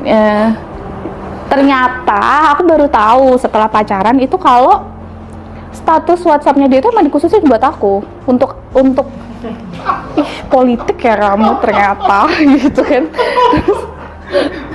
Enggak khusus kok. Untuk lu lihat. Masa sih? Tanya Ujol, iya kan? Terus habis itu mulai chattingan kan. Mulai chattingan mulai chattingan, tapi aku nggak cerita apa tentang trauma aku kenapa gitu. Tiba-tiba dia ngajakin aku cerita tentang kehidupannya dia di masa lalu. Kan nggak nanya ya gitu. Tapi akhirnya karena dia cerita itu, akhirnya aku jadi pengen cerita juga tentang kehidupan aku gitu, tentang trauma aku. Terus akhirnya di pas live-nya Mas Riko atau gimana? enggak. Masa lalu kemarin. Kira-kira tak pikir pas live tahun yang lalu gitu. Ya lanjut. Terus akhirnya ketemu sekali di Malang. Waktu itu enggak ketemu sekali di Malang ya, ketemunya di Surabaya. Dia ngajakin aku nonton tiba-tiba, Mas. Jadi nonton gitu, tapi waktu itu aku masih punya pacar ceritanya. Punya pacar, tapi dia nggak tahu. Terus dia juga nggak nanya kan bukan salah aku ya. Ngapain nanya kan dia kan? Terus aja lah. abis itu keluar nonton bla bla bla. Di itu tuh keluar pertama kali tuh dia udah megang tangan aku, Mas Hendra. Nah itu aku risih kan, kayak ih apa sih ini cowok baru ketemu loh, kok megang tangan gitu kan. Habis itu tapi ya gitu, dengan stylenya Kak Riko yang dia tuh memang nggak bisa ngomong kalau nggak ditanya, dan dia juga nggak ngomong kalau nggak diajak ngomong gitu. Meskipun dia ketemu sama aku first date juga dia kayak gitu, dengan stylenya dia yang memang ini kaku banget sih kalau dilihat-lihat, tapi sebenarnya dia nggak kaku. Kalau orang lihat secara visual dia nggak kaku, tapi sebenarnya dia kaku juga gitu. Gimana ya, kayak gitu kan. Terus terus akhirnya ke pertemuan kedua baru aku nanya-nanya lebih ke spesifik, karena Kak Riko ngasih aku bukunya dia yang waktu itu satsang. Terus aku membaca sampai habis kan, sampai selesai. Di situ aku penasaran nih, pengen nanya sama Kak Riko tentang ketuhanan waktu itu. Jadi aku nanya kayak, Kak, Tuhan tuh sebenarnya ada nggak sih? Terus dengan penjelasan dia yang bikin Kak, sebenarnya Tuhan tuh ada nggak sih? Jawabannya apa tuh? enggak. dengan simpelnya dia juga enggak gitu, enggak ada. Kamu ngerasanya gimana? Emang kamu pernah lihat gitu? Juga ya. Terus akhirnya karena kata-kata dia yang sangat anti mainstream, kayak kebanyakan kan nggak ada yang pernah ngomong kayak gitu sama aku gitu loh. Terus dengan buku dia, orang ini pinter banget sih gitu, dan aku jadinya jatuh cinta gara-gara itu gitu. Terus dia juga dia juga nggak patriarki. Jadi kalau sekarang kan dan dia sangat feminim. Mungkin kalau kalau udah kelihatan aja ya, kalau aku lebih maskulin, kalau dia feminim, dia sangat feminim, dia bahkan lebih feminim dari aku. Sangat gitu deh, lemah lembut kayak gitu, dan sangat santai gitu. Oh, jangan kira-kira kalau soal santai. Iya, sangat santai. Tapi selama ini lebih sering diskusi tentang kesadaran, ataukah memang sering muncul momen tiba-tiba diajarin khusus gitu selama ini loh? Belakangan dia lebih sering tiba-tiba ngajarin sih. Ya kayak tiba-tiba aku lebih sering ngobrol sama dia itu justru bukan di kamar, Mas Hendra, tapi di mobil, kayak kita lagi jalan gitu. Karena kan dia juga bukan tipe orang yang suka nyetir ya, meskipun dia bisa nyetir, tapi selalu kemana-mana tuh aku yang nyetir. Jadi aku yang nyetir, aku sambil nanya-nanya dia gitu. Atau kadang-kadang tuh dia, bisa nggak kamu ini peripheral eyes waktu itu, hah gimana? Habis itu dia ngajarin, ih kok pusing ya kepala aku? Iya emang awal-awal kayak gitu. Emang awal-awal pusing gitu. Iya. Awal-awal pusing gitu. Terus habis itu dia ngajarin aku apa lagi ya? Ya kalau belakangan dia lebih sering ngajarin sih. Kalau awal-awal dulu aku kan sama dia udah lebih dari 4 tahun. Awal-awal dulu dia nggak pernah sama sekali ngomongin kesadaran kecuali aku nanya. Kalau aku nanya baru dia mau jawab, tapi kalau aku nggak nanya dia akan diem aja. Ya udah. Ya kan, nggak nanya ngapain kita jawab Iya ya? juga sih. Oke, Kak Sinta. Tapi Kak Sinta bisa nggak dieksplor gitu perubahan gitu ya setelah kenal dekat bersama dengan Mas Niko gitu, perubahan dalam hidupnya Kak Sinta gitu. Sangat banyak sih. Apa aja coba? Apa ya? Aku jadi selama ini orang-orang kan sering bilang born to be free gitu. Tapi kita ternyata nggak benar-benar free gitu. Kita ternyata nggak benar-benar free. Kita masih ada dalam bayang-bayang, entah bayang-bayang orang tua, entah apa ya, bayang-bayang tradisi, dogma dan lain sebagainya. Sampai akhirnya aku jadi benar-benar tahu bahwa oh free itu gini loh gitu. Emang apa ya, sesuatu hal yang sangat menyenangkan dan Menyenangkan. iya loh, Iyalah, kayak Iyalah. free itu begini ya ternyata. gitu. Oke, baik. Ini tulisannya Mas Riko ya? Iya. Ya ini di pertama jawabkan di sini. Sedikit tips dari saya, cobalah langsung dekatin wanita paling cantik di lingkunganmu. Ketahuilah yang paling cantik itu yang mendekati sedikit, paling juga 5 orang. Kalau yang sedang-sedang aja percayalah bisa sampai 100 orang. Ini fakta di lapangan. Nah, deketin. Yang aneh maksud bukan lewat sosmed ya, tapi pendekatan langsung. Coba aja, cewek paling cantik di kampungmu itu orang paling ramah. Beneran, jadi kalau orang paling cantik ya, misal orang paling cantik di kampus, itu jarang yang deketin. Kan takut biasanya orang. Pasti takut. Dan ketika kita nekat deketin dan kita udah punya cinta terhadap diri sendiri, itu pasti ceweknya seneng. Dan tips dari aku, jangan pernah nembak cewek. Kalau kita nembak, dia punya opsi untuk menolak, iya kan? Kalau kita nggak nembak, dia nggak punya opsi.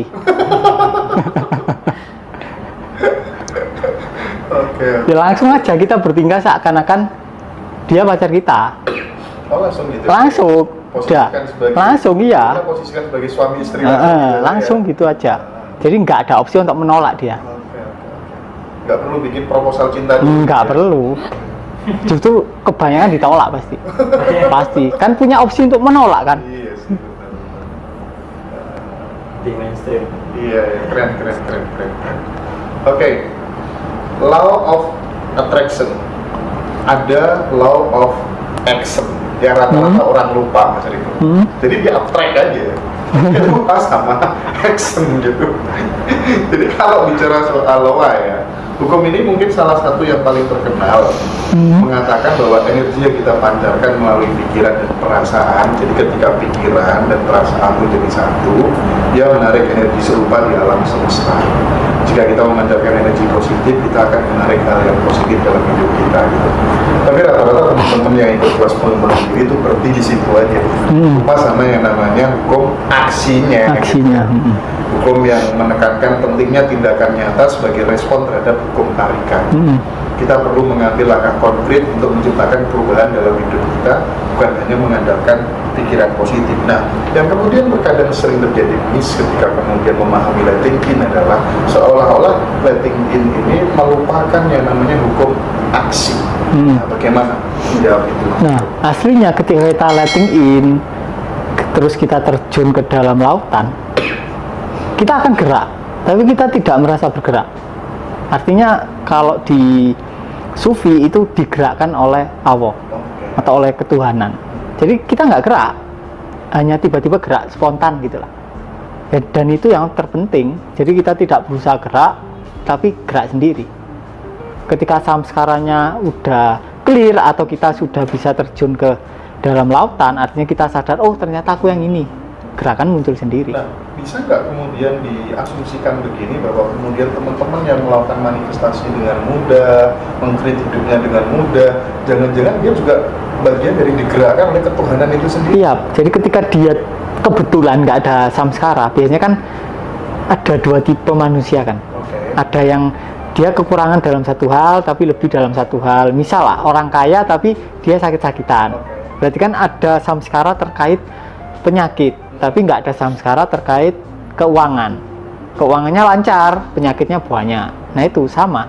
Intinya ya clearing samskaranya saja. Dan ketika kita terjun di lautan ya nggak ada apa-apa aslinya.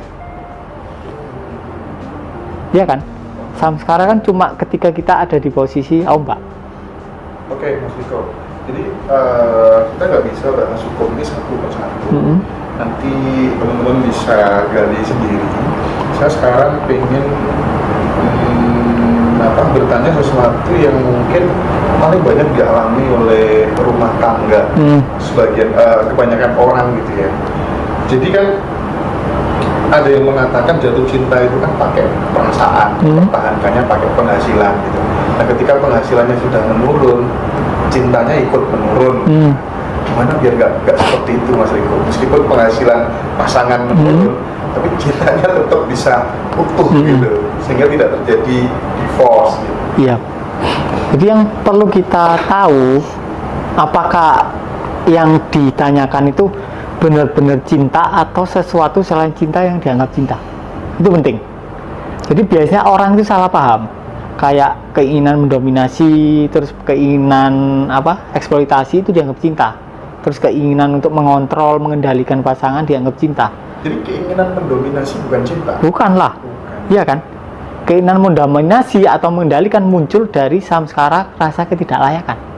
Nah, cinta itu sendiri berarti parameternya apa? Mengerti dan memahami tanpa berharap untuk dimengerti dan dipahami. Nah, cinta itu aslinya bukan aktivitas, tapi being, kehadiran. Cinta itu ya lautan itu sendiri. Sifat utamanya adalah cinta. Jadi lautan pasti menerima semua ombaknya. Nah, ketika kita belum sampai di sana ya belum cinta berarti, ya kan? Iya. Kalau kita udah sampai di sana, dua pasangan sama-sama being ya enak. Dua pasangan sama-sama Being enak. Karena tidak pernah ada dua being kan. Nah, pesannya Mas Riko apa sih terhadap murid-murid yang sedang belajar spiritual tapi dia terlalu terikat oleh gurunya? Jadi ketika mau keluar guru itu diancam, Mas. Diancam. Nanti kamu intinya bisa miskin segala macam begitu ya. Banyak loh sekarang. Saya tadi bilang masuk ke lembah spiritual itu luar biasa. Triki-trikinya gitu ya untuk mempertahankan muridnya biar supaya lebih banyak. Terus misalnya dia ngajarin, nggak bisa, jalan pencerahan itu hanya satu, meditasi. Selain meditasi nggak ada, dan kamu nggak bisa menemukan belajar di tempat yang lain kecuali dapat yang lebih tercerahkan daripada aku gitu. Akhirnya kemudian padahal itu orang pinter-pinter semua yang jadi korban gara-gara teknik meditasi tertentu gitu. Dan kemudian memang money oriented banget. Gimana tuh Mas? Ya, soalnya lagi bingung. Kalau orang bingung bisa dikontrol. Kalau kita bisa menyadari siapa yang bingung ya selesai kan. Dia pasti berani keluar grup. Ya sama. Intinya ya kita itu memulai dari garis finish. Semua orang, semua ombak itu memulai dari garis finish. Jadi setiap ombak itu aslinya kan air kan. Sama kan? Berarti kan kita memulai dari garis finish kan. Sudah tercerahkan kan aslinya. Kalau kita tidak mencari, kalau kita mencari justru tambah ruwet. Samskara sakit, kekurangan atau lainnya akan dapat dikikis atau hilang. Bagaimana cara mengikisnya? Mengikisnya ya letting in. Tapi letting in itu aslinya tujuannya untuk membuat satori, lubang satori biar kita mengalami ini loh aku yang sebenarnya.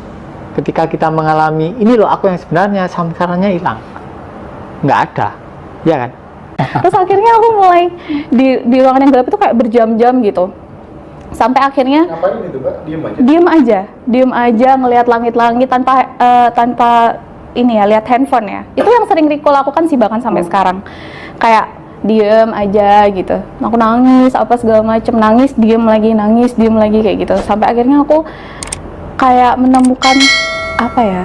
Oh iya loh, ternyata aku tetap hidup loh. Aku tetap ada meskipun tanpa Riko gitu. Berapa lama sampai ke kesadaran itu? Beberapa jam, kayak 3 jam mungkin ya, sampai akhirnya Riko pulang kerja dan tiba-tiba dia datang lagi ke waktu itu kita masih ngekos, waktu itu aku ngekos kan, tiba-tiba dia ngetok pintu kamar aku. Itu kan sesuatu yang aneh kan, kayak aku udah aku udah bahagia tanpa dia gitu, tiba-tiba dia datang lagi. Iya gitu sih. Oke. Keren. Sejak mengenal letting in itu, saya di rumah itu sering melakukan semacam kayak kontemplasi begitu ya, Mas Riko ya. Jadi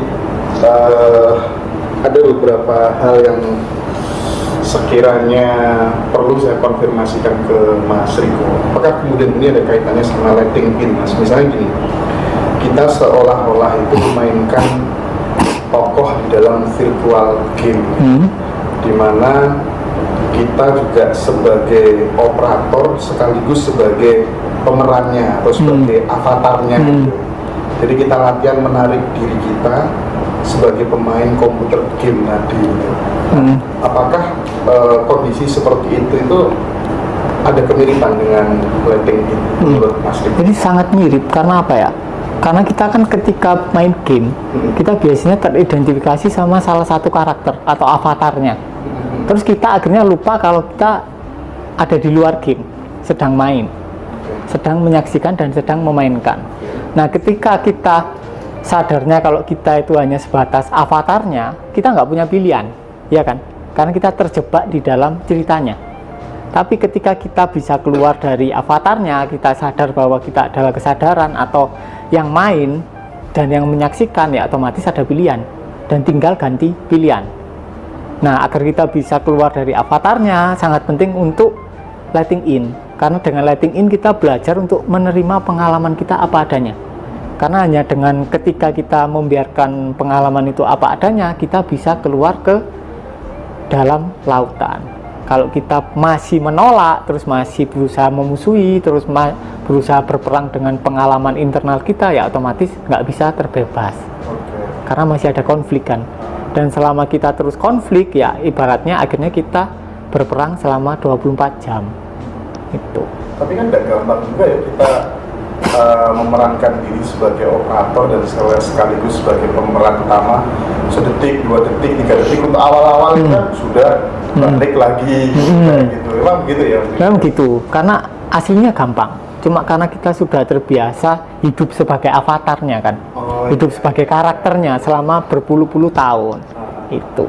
Tapi kalau kita udah ya awal-awal praktek letting in pasti bolak-balik lah. Nah, yang susah itu untuk letting in kalau kita prakteknya sendiri, nggak ada mentornya, itu cukup susah untuk mengalami satori, karena tricky kan prakteknya kan. Ini bener nggak, kayak terkadang kita ngiranya udah letting in, padahal kita masih menolak dengan sarana berusaha menerima. Trikinya di situ. Jadi dengan bahasa lain, Mas Riko sering mengatakan bahwa intinya adalah kita menerima segala sesuatu yang terjadi dalam diri kita apa adanya, tanpa dibuat-buat, tanpa betul. ada upaya. Betul. Jadi kita menemukan atau menyadari ruang penerimaan di mana penerimaan sudah terjadi. Jadi kita tidak berusaha menerima. Kalau kita masih berusaha menerima, berarti prakteknya masih salah. Nah, Mas, berarti ketika kemudian kita sebagai operator sekaligus avatarnya tadi, itu kan kita mulai sadar sesungguhnya kita ini infinite gitu Mas ya. Iya. Jadi itu pun sebenarnya juga kita latihan untuk lepas dengan diri kita yang kita anggap diri yang sebenarnya, padahal tidak gitu ya. Iya betul. Jadi kita terlepas dari diri palsu, identifikasi dengan diri palsu. Misal di depan saya kan ada gelas. Kalau kita fokus ke gelasnya lama-lama, ini ibaratnya kalau kita tahu apa ya, kita didogmakan kalau dari awal ya kamu itu tubuhmu, kamu namamu, ya kayak kita lagi ngelihat gelas, akhirnya kita mengira aku ini gelas, padahal kita yang menyaksikan. Ya sama kayak kita kan mampu menyaksikan pikiran kita kan, terus mampu menyaksikan perasaan dan sensasi fisikal di tubuh kan. Berarti secara otomatis aslinya kita bukan ketiganya kan, tapi kita melingkupi ketiganya. Tapi karena kita sudah sangat terbiasa untuk mengira ketiganya adalah diri kita, akhirnya ya kita bolak-balik gini, sadar nggak, ya aslinya ya tetap sadar meskipun sedang tidak sadar. Hanya saja kita tidak sadar bahwa sedang sadar. Tetapi pada saat kemudian kita menyaksikan dari luar gitu, apa itu memang benar-benar bisa dipastikan kita sudah terbebas dan melampaui pikiran? Karena orang yang nggak punya pikiran nggak akan bisa melakukan hal itu, Mas. Nah itu trikinya di situ. Bisa jadi dia sudah melampaui pikiran, bisa jadi hanya sebatas proyeksi dari pikirannya. Nah itu ya. Nah itu kenapa kok butuh apa ya? Butuh pembimbing atau ya kita kan sudah sharing. Ini tekniknya ini kan sudah dibagikan semua kan. Cuma terkadang itu dalam prakteknya itu agak riskan, banyak super trapnya itu loh. Nah di situ kan perlunya apa ya? Tanya ke orang yang sudah ngalami terlebih dahulu. Jadi tahu kalau misalnya kalian tanya, Mas ini udah bener gak? Gini kan kita bisa jawabkan. Nah itu pentingnya itu sih. Iya sih, aku mikir jangan-jangan juga masih ada kaitannya sama pikiran juga. Iya itu biasanya itu. Oke, saya sekarang geser ke Mbak Sinta. Mbak Sinta, before after mungkin ya, sebelum tahu letting in dan apa tuh namanya menjadi pelaku gitu loh, itu before afternya seperti apa? Kalau aku letting ini kan lewat mirroring ya Mas. Itu jadi sebelum aku mirroring itu aku sempat insecure kan sama ada salah satu teman aku yang emang cantik banget. Terus aku ngerasa kayak aku nggak lebih cantik daripada dia, aku nggak lebih menarik daripada dia gitu. Jadinya aku kalau ketemu sama dia, padahal dia orangnya sangat welcome gitu, tapi aku jadinya nggak bisa ngomong, nggak bisa nggak bisa, ya udah jadinya diem aja gitu karena aku insecure kan. Terus aku mulai cerita sama Kak Riko, disuruh sama dia mirroring gitu, tapi dia udah lama sih sebenarnya nyuruh aku mirroring, cuman aku nggak mau kan, baru sekitar kayak 2 minggu yang lalu gitu. Terus aku mirroring selama 4 hari berturut-turut. Awalnya sih rasanya itu nggak enak, tapi kayak ditahan, kayak aku tahan gitu loh. Tapi aku biarin aja sampai setengah jam. Habis itu jadi kayak ketagihan, kayak pengen mirroring mulu. Setelah mirroring aku jadi bangun pagi itu aku merasa sangat seger, aku merasa sangat bahagia yang aku tuh belum pernah aku rasakan sebelumnya. Dan aku jadi tidak peduli dengan kayak aku jadi merasa sangat cantik gitu, merasa sangat cantik tanpa aku membandingkan diriku dengan yang lain gitu sih. Berapa lama mirroringnya waktu itu? 4 hari. Oh, 4 iya. Maksudnya masa 4 hari mirroring terus? Oh, 1 harinya tuh 4 hari berturut-turut. Selama 1 hari itu aku cuman kayak sejam 45 menit kayak gitu. Oke. Sekaligus menjawab ini Mas Riko, karena teman-teman yang pada mau ikut di Jakarta itu, Mas, apakah kemudian ini hanya untuk cowok saja gitu? Ini kan ya, ini kan Mbak Sinta memberikan jawaban. Iya, kan, ya? betul. Oke. Nah, kemudian ini nih, bagaimana? Ini ada pertanyaan kedua agak menarik. Pertanyaan dari mantan saya. Bagaimana cara membuat suami bucin? Wah, itu gimana Mas Riko atau Mbak Sinta, terserah siapa yang mau jawab gitu. Kamu mau? Gimana? Sebenarnya jujur ya, sebenarnya aku belum pernah melihat Riko bucin sih. Iya, karena Kak Riko ini orang yang sangat tidak romantis dia. Tapi ternyata pas aku sakit itu, jadi dia tuh orang yang kayak nggak bisa manjain aku, bukan tipe orang yang memang nge-treat cewek kayak kalau sekarang kan trennya kayak treat like a princess kayak gitu ya, tapi kalau Kak Riko tuh nggak bisa. dia orangnya dia orangnya sangat apa adanya gitu loh, bukan yang kadang kan ada yang kayak cowok tuh nge-treat kita kayak princess tapi kita nggak ngerasa kalau dia itu cinta dan memang mau ngelakuin itu gitu loh, kayak dia cuma ingin ngelakuin itu hanya karena ingin terlihat baik dan kayak sayang sama kita, padahal sebenarnya enggak gitu. Nah kalau Kak Riko ini lebih ke sentuhannya dan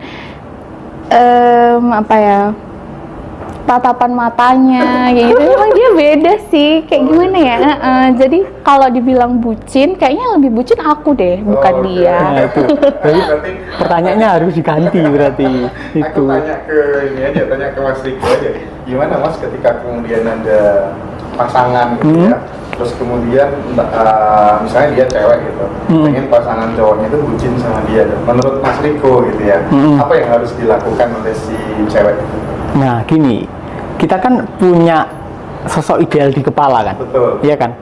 Kalau kita masih punya sosok ideal di kepala tentang apa yang tidak seharusnya dan tentang yang seharusnya, otomatis kan kita nggak mencintai pasangan kita padanya. Iya kan? Yang kedua adalah karena kita punya sosok ideal tentang diri kita sendiri. Yang seharusnya aku gini, tidak seharusnya aku seperti itu. Nah, akibatnya kan kita nggak bisa menerima diri kita padanya. Jadi ada sosok ideal terkait diri sendiri, ada sosok ideal terkait orang lain atau pasangan. Nah, ketika kedua sisi ini ada, ya kita tidak bisa mencintai diri sendiri dan otomatis nggak bisa memberikan cinta ke orang lain. Nah, itu. Intinya itu. Kalau detailnya itu sebenarnya kita udah ada wadahnya di Bersejiwa itu. Jadi Bersejiwa itu tentang seksual dan rencananya ada program baru yaitu tentang kalau buat yang jomblo-jomblo gitu. Buat yang jomblo-jomblo. Iya. Biar bisa mengundang dapat pasangan. Iya, karena kan yang penting itu kan bagaimana kita mengkreat pasangan yang selaras gitu loh. Kan biasanya selama ini kan misal orang menikah itu kan gara-gara waktunya udah mepet gitu kan. Akhirnya kan ya yang ada aja gitu kan. Akhirnya nggak bahagia karena bukan dari faktor cintanya tapi karena faktor lain, terutama waktu. Yang kedua, kebanyakan orang itu belum mencintai dirinya tersendiri terlebih dahulu. Itu poin kedua. Jadi ketika kita belum mencintai diri kita sendiri apa adanya, kita kan otomatis menginginkan cinta dari orang lain kan. Dan otomatis kita akan menarik orang yang sama. Kita akan menarik pasangan yang juga belum mencintai dirinya apa adanya dan menginginkan cinta kita. Nah, sama-sama nggak punya cinta nih, akhirnya bersatu jadi satu. Buyar nggak kira-kira? Kalau kita sendirian belum ada cinta, itu udah menderita. Kalau kita berpasangan sama-sama nggak punya cinta, ya berarti penderitanya double. Itu sih sangat penting. Nah, bagaimana kemudian menerapkan dalam hubungan berumah tangga gitu kan ya? Biasanya kan mesti saling cemburu satu sama lain, bahkan tidak sedikit gara-gara kemudian kecurigaan itu yang sampai kemudian mengakhiri rumah tangganya gitu. Nah, Mas Riko terapin itu ke pasangan bagaimana Mbak Cinta membangun prinsip-prinsip seperti itu seperti apa gitu. Intinya dari sosok ideal tadi, dua sosok ideal itu harus dilenyapkan. Ketika dua sosok ideal udah lenyap, komunikasi kita baru bagus. Biasanya kan kita komunikasinya itu lebih ke nunjuk kan. Kayak misalnya, kita kan nikah itu kan atau kita berpasangan atau kita pacaran itu kan dari dua orang yang berbeda latar belakang kan. Misal Mas Hendra sama istrinya misalnya. Mas Hendra misal keluarganya didikannya militer, istrinya musisi. Dari latar belakangnya kan udah beda kan, ya kan? Istrinya ini terbiasa dari kecil itu naruh handuk sembarangan. Mas Hendra enggak. Ketika dia nikah, istrinya kan ya tetap naruh handuknya sembarangan kan. Nah, karena Mas Hendra nggak biasa, akhirnya konflik. Awal-awal oke lah, konflik dipendam lah. Enggak, misal Mas Hendra lihat istrinya naruh anduk sembarangan, nggak apa-apa lah sekali-sekali gitu. Mas Hendra naruhin buat istrinya. Kedua, ketiga, keempat, kelima, pasti Mas Hendra mulai ngomel. Dan kalau kita ada sosok ideal, pasti kita ingin istri kita itu sesuai apa ya? Sesuai idealisme di kepala kita. Kamu itu harus nggak boleh naruh handuk di kasur, harus langsung apa namanya? Ditaruh di tempatnya. Nah, ketika itu kita pasti nunjuk istri kita. Kamu tuh loh males banget naruh anduk gini-gini. Intinya kamu gitu. Dan nggak ada satu orang pun yang suka ketika pasangannya bilang atau nunjuk-nunjuk kamu gitu kan. Meskipun Mas Hendra sama Mas Dika lah misal. Mas Hendra ngomong ke Mas Dika, kamu nyalain gitu kan nggak enak. Mas Dikanya kan juga pasti ya awal-awal dipendam lah, ya kan? Karena bosnya lah dipendam lah. Ya sama suami istri, ketika suaminya ngamuk, istrinya ngamuk, pasti awal-awal dipendam ya, awal-awal mendam kayak debu lah. Terus ketika itu terjadi terus menerus konfliknya, dipendam, akhirnya kan numpuknya tambah banyak, akhirnya pasti ya tiba-tiba meledak, cerai. Makanya kebanyakan perceraian itu terjadi di umur tua, ketika anaknya sudah nikah. Baru misal Mas Hendra punya anaknya udah gede nih, udah nikah, baru Mas Hendra cerai. Biasanya gitu, banyak kan alasannya nggak cocok. Nah, kenapa kok nggak cocoknya baru terasa sekarang? Hasilnya udah lama, cuma ya gara-gara anakku aja, kan gitu kan. Berarti yang unsur yang mempertahankan rumah tangga bukan cintanya, tapi sesuatu yang lain. Nah, ini kita ada di fase yang berbahaya kalau udah di fase seperti ini. Gara-gara anak aja ya? Gara-gara anak, atau gara-gara cicilan rumah, atau gara-gara banyak hal lah. Fakta di lapangan. Kalau kita sosok idealnya nggak ada, komunikasi kita bisa jadi lebih baik. Kita nggak lagi kamu, tapi kita lebih membicarakan perasaan kita. Contoh lah, dari anduk itu kita ngomongnya biasanya itu, aku loh sedih mah kamu naruh anduk sembarangan, soalnya dulu waktu kecil sampai sekarang aku terbiasa untuk naruh anduk itu rapi. Nah, dari situ kan istrinya kan juga pasti, oh iya maaf ya Pak, soalnya ya dari kecil aku biasanya gini. Nah, dari situ kan tercipta pemahaman yang saling melengkapi kan. Dari situ akan saling melengkapi. Nah, kalau Mbak Sinta sendiri bagaimana nih? Misalnya ada ibu-ibu curhat begitu ya, Mbak, aku tuh khawatir gitu ya, pasanganku tuh kembali sama mantannya, dan lain sebagainya gitu. Karena sejarahnya begitu, Mbak, punya potensi begitu. Nah, cara berdamai dengan diri kita sendiri, punya Mbak Sinta sendiri misalnya, sarannya seperti apa supaya ibaratnya tuh nggak boleh loh ada satu jenis manusia pun yang merenggut kebahagiaanku meskipun itu adalah pasanganku sendiri. Kalau Mbak Sinta sendiri tipsnya bagaimana, Mbak? Tipsnya berada di ruangan gelap sih. Aku dulu kan sempat ini cerita pengalaman pribadi ya. Dulu aku sempat nggak sama Riko lagi, putus gitu, kayak beberapa putus balikan kayak gitu loh. Terus suatu ketika aku capek kan, kayak kayak gini mulu sih gitu. Akhirnya aku, karena Riko dulu pernah bilang kayak, kamu berani nggak di ruangan gelap tanpa ada cahaya? Takut lah gitu, coba deh kapan-kapan gitu. Terus akhirnya suatu ketika itu Mas Riko ya nih? Iya, Riko mutusin aku, terus aku bilang, Riko mutusin aku, dan aku udah di fase yang bosen kan kalau nggak mau putus gitu. Aku udah bosen, kayak ya udahlah gitu. Akhirnya aku ya udah gitu. Terus akhirnya aku di kamar gelap tanpa cahaya sedikit pun, nangis di apa segala macam, sampai akhirnya aku menemukan kayak, oh ternyata aku di titik yang aku bisa loh ternyata tanpa dia gitu. Padahal sebelumnya itu aku kan kayak bergantung banget sama dia nih. Iya, kayak aku ngerasa kalau aku nggak mungkin bisa hidup tanpa Riko gitu. Kayak kebahagiaanku dia gitu. Padahal Riko bisa tanpa aku. Dan itu kita udah sering ngomong nih Mas, kayak kamu kok bisa sih tanpa aku? Ya emang aku bisa, aku tetap bahagia meskipun tanpa kamu. Dia dengan terang-terang dia ngomong kayak gitu sama aku. Tapi aku bisa menerima, kayak iya kok bisa ya, aku nggak bisa gitu, aku nggak bahagia deh kalau nggak tanpa kamu. Enggak, kamu tetap aja bahagia, buktinya kamu dulu tetap hidup meskipun belum ketemu aku.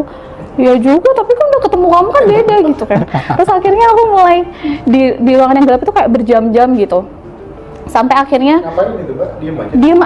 diem aja ngelihat langit-langit tanpa ini ya, lihat handphone ya. Itu yang sering Riko lakukan sih bahkan sampai sekarang. Kayak diem aja gitu. Aku nangis apa segala macem, nangis diem lagi kayak gitu. Sampai akhirnya aku kayak menemukan apa ya? Oh, iya loh, ternyata aku tetap hidup loh. Aku tetap ada meskipun tanpa Riko gitu. Berapa lama sampai ke kesadaran itu? Beberapa jam, kayak 3 jam mungkin ya. Sampai akhirnya Riko pulang kerja dan tiba-tiba dia datang lagi ke waktu itu kita masih ngekos. Waktu itu aku ngekos kan. Tiba-tiba dia ngetok pintu kamar aku. Itu kan sesuatu yang aneh kan? Kayak aku udah aku udah bahagia tanpa dia gitu. Tiba-tiba dia datang lagi. Iya gitu sih.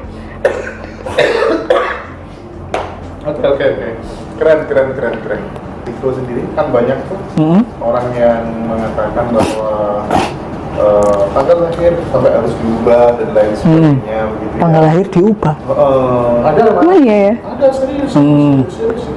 Terus kemudian nama harus diubah gitu. Karena nama seperti ini nanti kamu di tahun 2024 bisa mengalami kebangkrutan. Saya aja sempat kok mau bayar 35 juta untuk merubah struktur nama dulu gitu. Nah itu gimana nih? Pembodohan kah atau kemudian seperti apa dalam sudut pandang Mas? Nah itu 2 opsi. Kalau kita masih pingin terbatas, artinya masih pingin terbatas dalam kaitannya dengan potensi yang tertinggi, masih terbatas tapi potensi tertinggi, ya bisa dilihat human design-nya. Tapi masih terbatas. Karena sekarang tak tanya, yang lahir sampean atau tubuhnya? Tubuhnya kan? Sampean lahir enggak? Artinya ketika kita percaya tanggal lahir, ya kita percaya bahwa kita adalah tubuh kita dan story kita dari lahir sampai sekarang. Kalau kita ingin mencapai yang tak terbatas atau mengalami yang tak terbatas, jadi nggak penting itu. Jadi nggak penting. Tapi kalau kita hanya ingin mencapai potensi yang tertinggi, artinya kalau kita benihnya mawar, kita ingin jadi mawar yang indah, ya itu sangat prospek. Tapi bedakan antara berusaha menjadi blueprint dengan menjadi blueprint itu sendiri.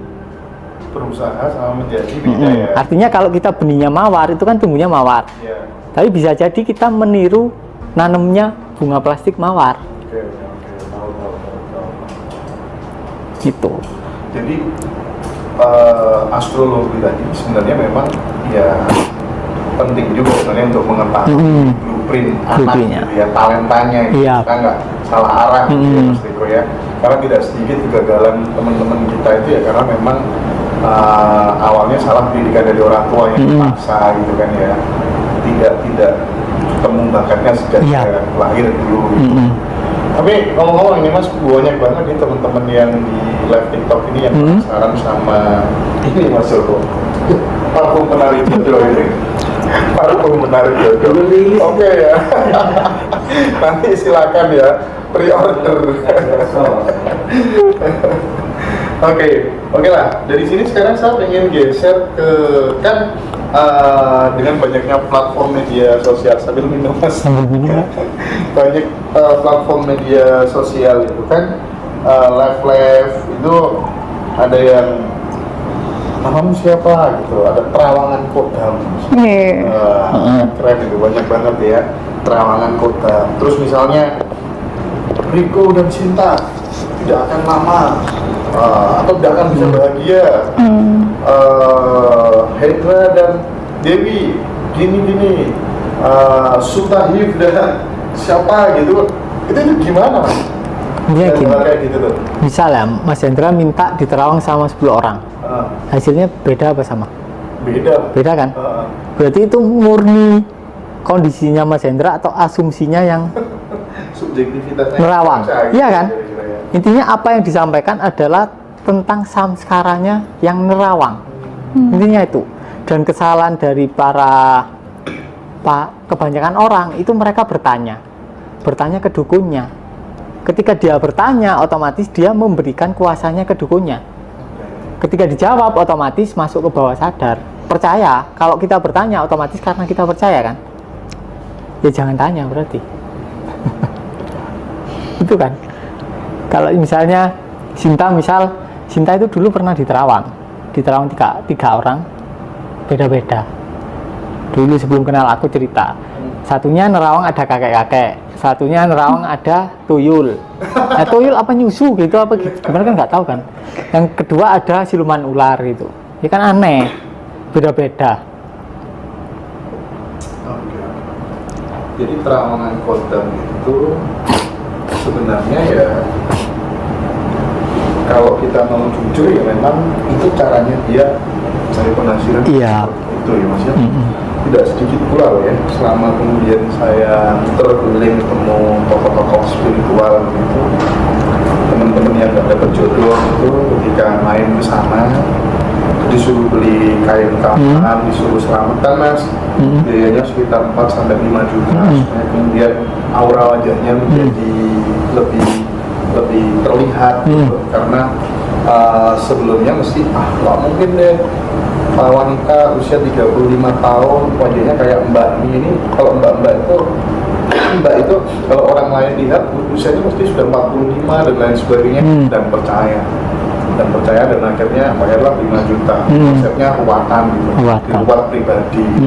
Di setiap hari keluarga si praktisi spiritual itu dia selamatan sama tetangganya karena dapat uang dari tamu-tamu itu. Itu kan gimana menurut itu? Ya itu sih. Tapi yang kayak gitu itu selalu ada pasarnya. Intinya ya orang itu terkadang butuh ditipu beberapa kali sampai akhirnya dia capek, iya kan? Akhirnya dia menyadari kebodohannya sendiri.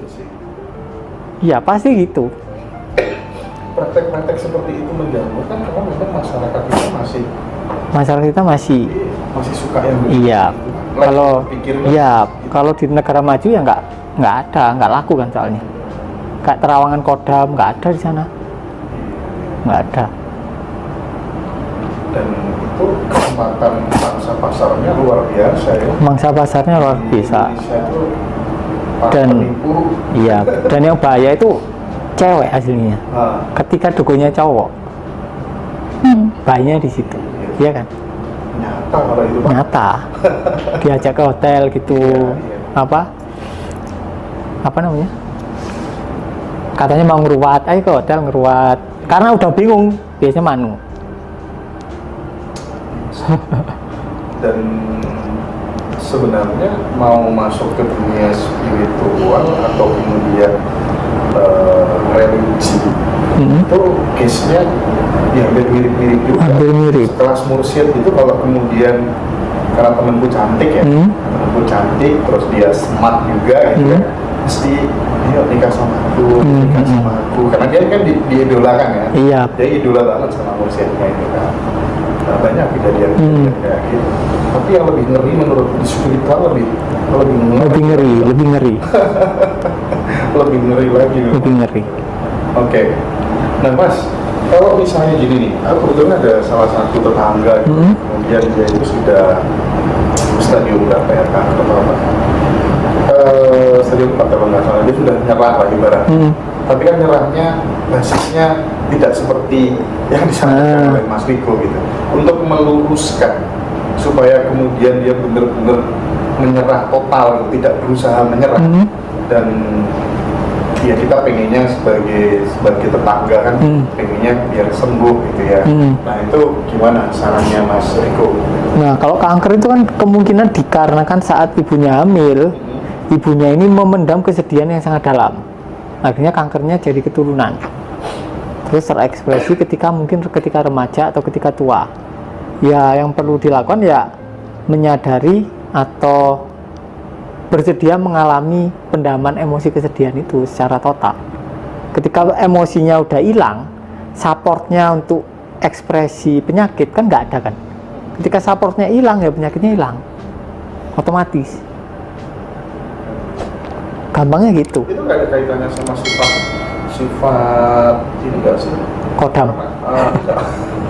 Sifat buruk loh yang jadi kan aku melihat ya ada miteni beberapa orang itu mungkin lo sifat iri banget sama tetangga segala macem gitu, terus tiba-tiba kena sakit gini, itu ada efeknya nggak sifat-sifat buruk? Nah, sifat-sifat buruk itu kan itu kan apa itu? Efek dari atau akibat dari pengalaman internal kan, dari perasaan kita karena banyak pendalaman yang negatif, akhirnya muncullah tindakan yang buruk. Kalau kita nggak ada pendalaman, ya tindakan kita nggak buruk, otomatis. Kalau kita ada pendalaman kemarahan, kemarahannya sangat tinggi, terus kita ada konflik sama orang, terus kita secara tanpa sadar baca orang, ya kan? Kalau kita nggak ada pendalaman, nggak mungkin baca orang. Ada kasus kan yang tukang bakso bacok itu, bacok pembelinya itu gara-gara dia bilang minta garam kan, kalau nggak salah itu.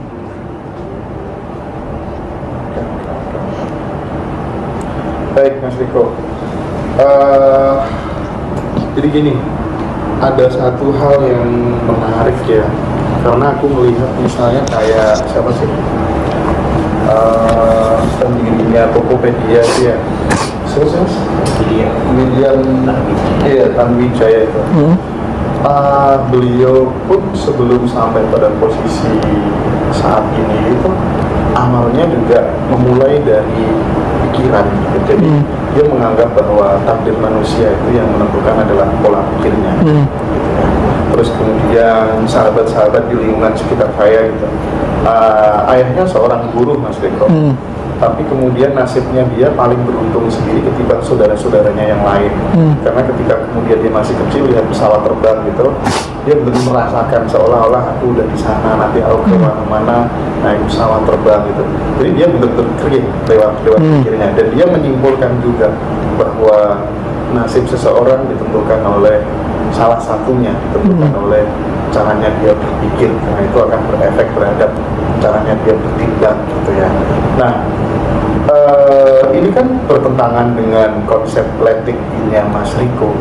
Tapi kenapa kemudian tidak sedikit orang-orang top yang kemudian dia justru kemudian mencapai puncak keberhasilannya diawali dari mengubah dari dalam dulu. Dalamnya di sini tapi itu pikiran, Mas.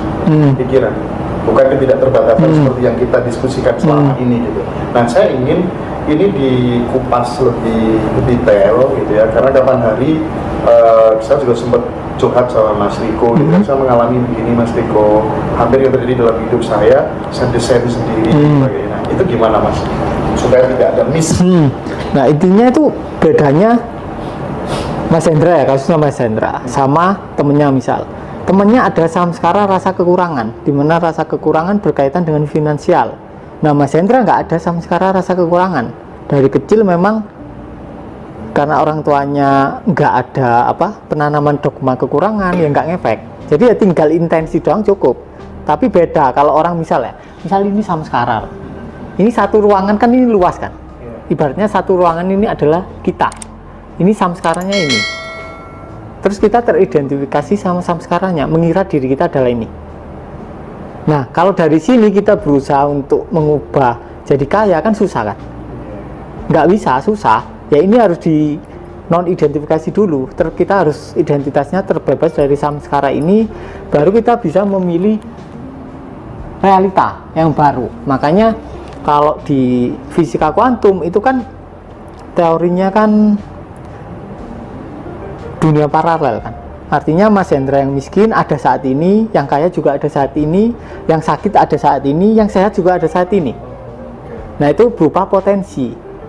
Karena di atom ketika dibelah jadi subatomik itu kan berupa energi sekaligus berupa partikel kan. Dan bisa ada dimanapun. Kalau kita tidak memberikan atensi, itu atomnya akan bertindak terserah dia, sesuai kecerdasan semesta. Kalau kita ada atensi, ya manut kita. Tapi kalau kita berada di samskara, atensi kita secara tidak langsung berasal dari samskara. Otomatis wujudnya ya samskara. Kalau kekurangan ya mau kita berusaha kaya ya kekurangan pasti. Makanya kekurangannya harus diruntuhkan dulu. Kenapa kebanyakan LOE itu tidak berhasil? Karena dilakukan oleh orang yang tidak punya samskara, tapi diajarkan ke orang yang punya samskara. Biasanya gitu. Misal lah, Misal aku nggak punya samskara rasa kekurangan, misal Om Joko punya, terus aku ngajarin, ya udah Om, visualisasi aja, afirmasi aja, sama intensi aja, nggak ngefek, dia pasti berperang dengan samskaranya di dalam, dan yang menang pasti samskaranya, karena samskaranya sudah menjadi pola kebiasaan 24 jam. Sedangkan Om Joko cuma afirmasi, visualisasi 1 jam. 1 jam sama 23 jam, kira-kira menang yang mana? 23 jam. Oke. Nah, terkait dengan banyaknya teman-teman yang gagal lewat itu, sebenarnya hukum di semesta ini kan banyak ya, Mas ya. Ada hukum kesaktian ilahi. Hukum ini menyatakan bahwa semua makhluk dan segala yang ada di alam semesta itu terhubung dalam satu kesatuan yang utuh, tidak ada yang terpisah, dan apa yang kita lakukan kepada orang lain atau alam pada dasarnya adalah tindakan terhadap diri kita sendiri. Ya, betul begitu ya? Betul. Jadi kalau kita sudah sadar ini, dan kita nggak perlu kemudian membalas menyakiti orang lain segala macam begitu. Nggak perlu ya, akhirnya kita paham kalau orang lain itu adalah pembawa pesan. Kalau kita masih ada pendaman, ya kita malah berterima kasih sama orang itu kan. Oke. Nah, sebelum kita lanjutkan hukum ini, Mas, kalau misalnya ada orang kemudian dia masih remaja gitu ya, terus dia pengen segera dapat kerja gitu, terus dia bingung cari solusi kemana-mana, buntu, nggak ada kan.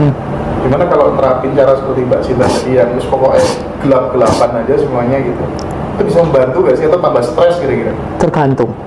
Intinya tergantung. Tricky. Sinta basisnya udah, ayo udahlah, basisnya kan penerimaan kan, dibiarkan. Nah, bisa jadi itu basisnya berusaha mengalami sesuatu atau berusaha menolak sesuatu, bedanya di situ. Makanya agak tricky. Kalau dibiarkan, ya bisa jadi kemudian dia dapat kerja. Iya, muncul kabar baik. Dan ketika kita bilang biarkan aja, orang nangkepnya itu bisa beda. Iya kan? Iya Mas, bener. Beda, pasti orang nangkepnya beda. Kayak maksudku, biarin aja, pokoknya diamati, biarin aja. Bisa jadi yang denger itu beda. Nggak usah ngapa-ngapain gitu kan ibaratnya. Iya, gitu. Atau dia berusaha membiarkan. Bedanya di situ. Iya. Tricky, ini tricky memang. Baik. Nah, kalau pengen lebih jelas nih teman-teman, trikinya seperti apa, nanti datang aja di 10 Maret di Safa Hotel Jakarta. Saya berangkat tanggal 7 rencananya. Mas Tiko dan kawan-kawan berangkat tanggal 9. Nah, saya lanjut ini karena sekali lagi banyak yang gagal nerapin LOI tadi ya. Ada hukum getaran, Mas Tiko. Hukum ini mengajarkan bahwa segala sesuatu di alam semesta bergetar dengan frekuensi tertentu, termasuk pikiran, perasaan, dan energi kita juga memiliki getaran. Dan kita dapat mengubah realitas kita dengan mengubah getaran tersebut. Artinya kan dengan terapin levitation atau mirroring seperti yang sampaikan kita tadi, bisa menemukan kebahagiaan tanpa syarat gitu. Tanpa syarat. Nah, itu kan salah satu kemudian cara gitu ya, untuk mengundang, ibaratnya ada semut kita gulanya ya, gitu kan ya. Gitu ya Mas Iko ya? Itu, betul. Jadi samskaranya dulu sih, diurus dulu. Aslinya kita nggak butuh membersihkan total, kita cuma butuh buat lubang yang kecil aja, biar kita akhirnya terpaksa masuk melalui lubangnya dan mengalami diri kita yang sebenarnya. Kalau kita sudah mengalami diri kita, satori 1-2 kali atau 3 kali, kita akhirnya tahu, benar-benar tahu kalau apa yang dinamakan samskara, pendaman, itu cuma ilusi. Kita anggap nyata, seakan-akan ada ya, karena kita teridentifikasi dengan tubuh, pikiran, dan perasaan. Inti dari letting in sebenarnya bukan mengkeliling sampai kosong bener, enggak. Karena sedari awal kita udah kosong, hanya saja kita kena ilusi. Oke, saya lanjutkan, Riko. Hukum yang ketiga, ini hukum korelasi, Mas Riko. Seperti di atas, begitu pula di bawah. Artinya apa yang terjadi di tingkat makro semesta juga tercermin di tingkat mikro individu dan sebaliknya. Pikiran kita dapat mempengaruhi realitas kita, dan apa yang ada di dalam diri kita tercermin di dunia luar. Itu benar, Mas Riko ya? Benar. Jadi kalau dari Gautama itu pernah bilang, jadi semesta itu adalah hologram. Mas Hendra pernah dulu punya penggaris hologram. Iya. Itu kalau dipotong kecil-kecil, gambarnya kan tetap utuh kan. ya kan? Iya. Nah, ibaratkan penggaris utuh itu adalah semesta. Kalau dipotong kecil-kecil itu adalah diri kita. Artinya di dalam diri kita yang kecil itu ada semesta. Gambarannya sama. Artinya ketika kita sadar siapa diri kita, ya realita akan berubah dengan sendirinya, iya kan? Kita nggak perlu merubah keluar, Dalam dulu ya. dalam dulu. Perbaiki ya. Karena ketika kita sadar siapa diri kita, dalam luar itu nggak ada.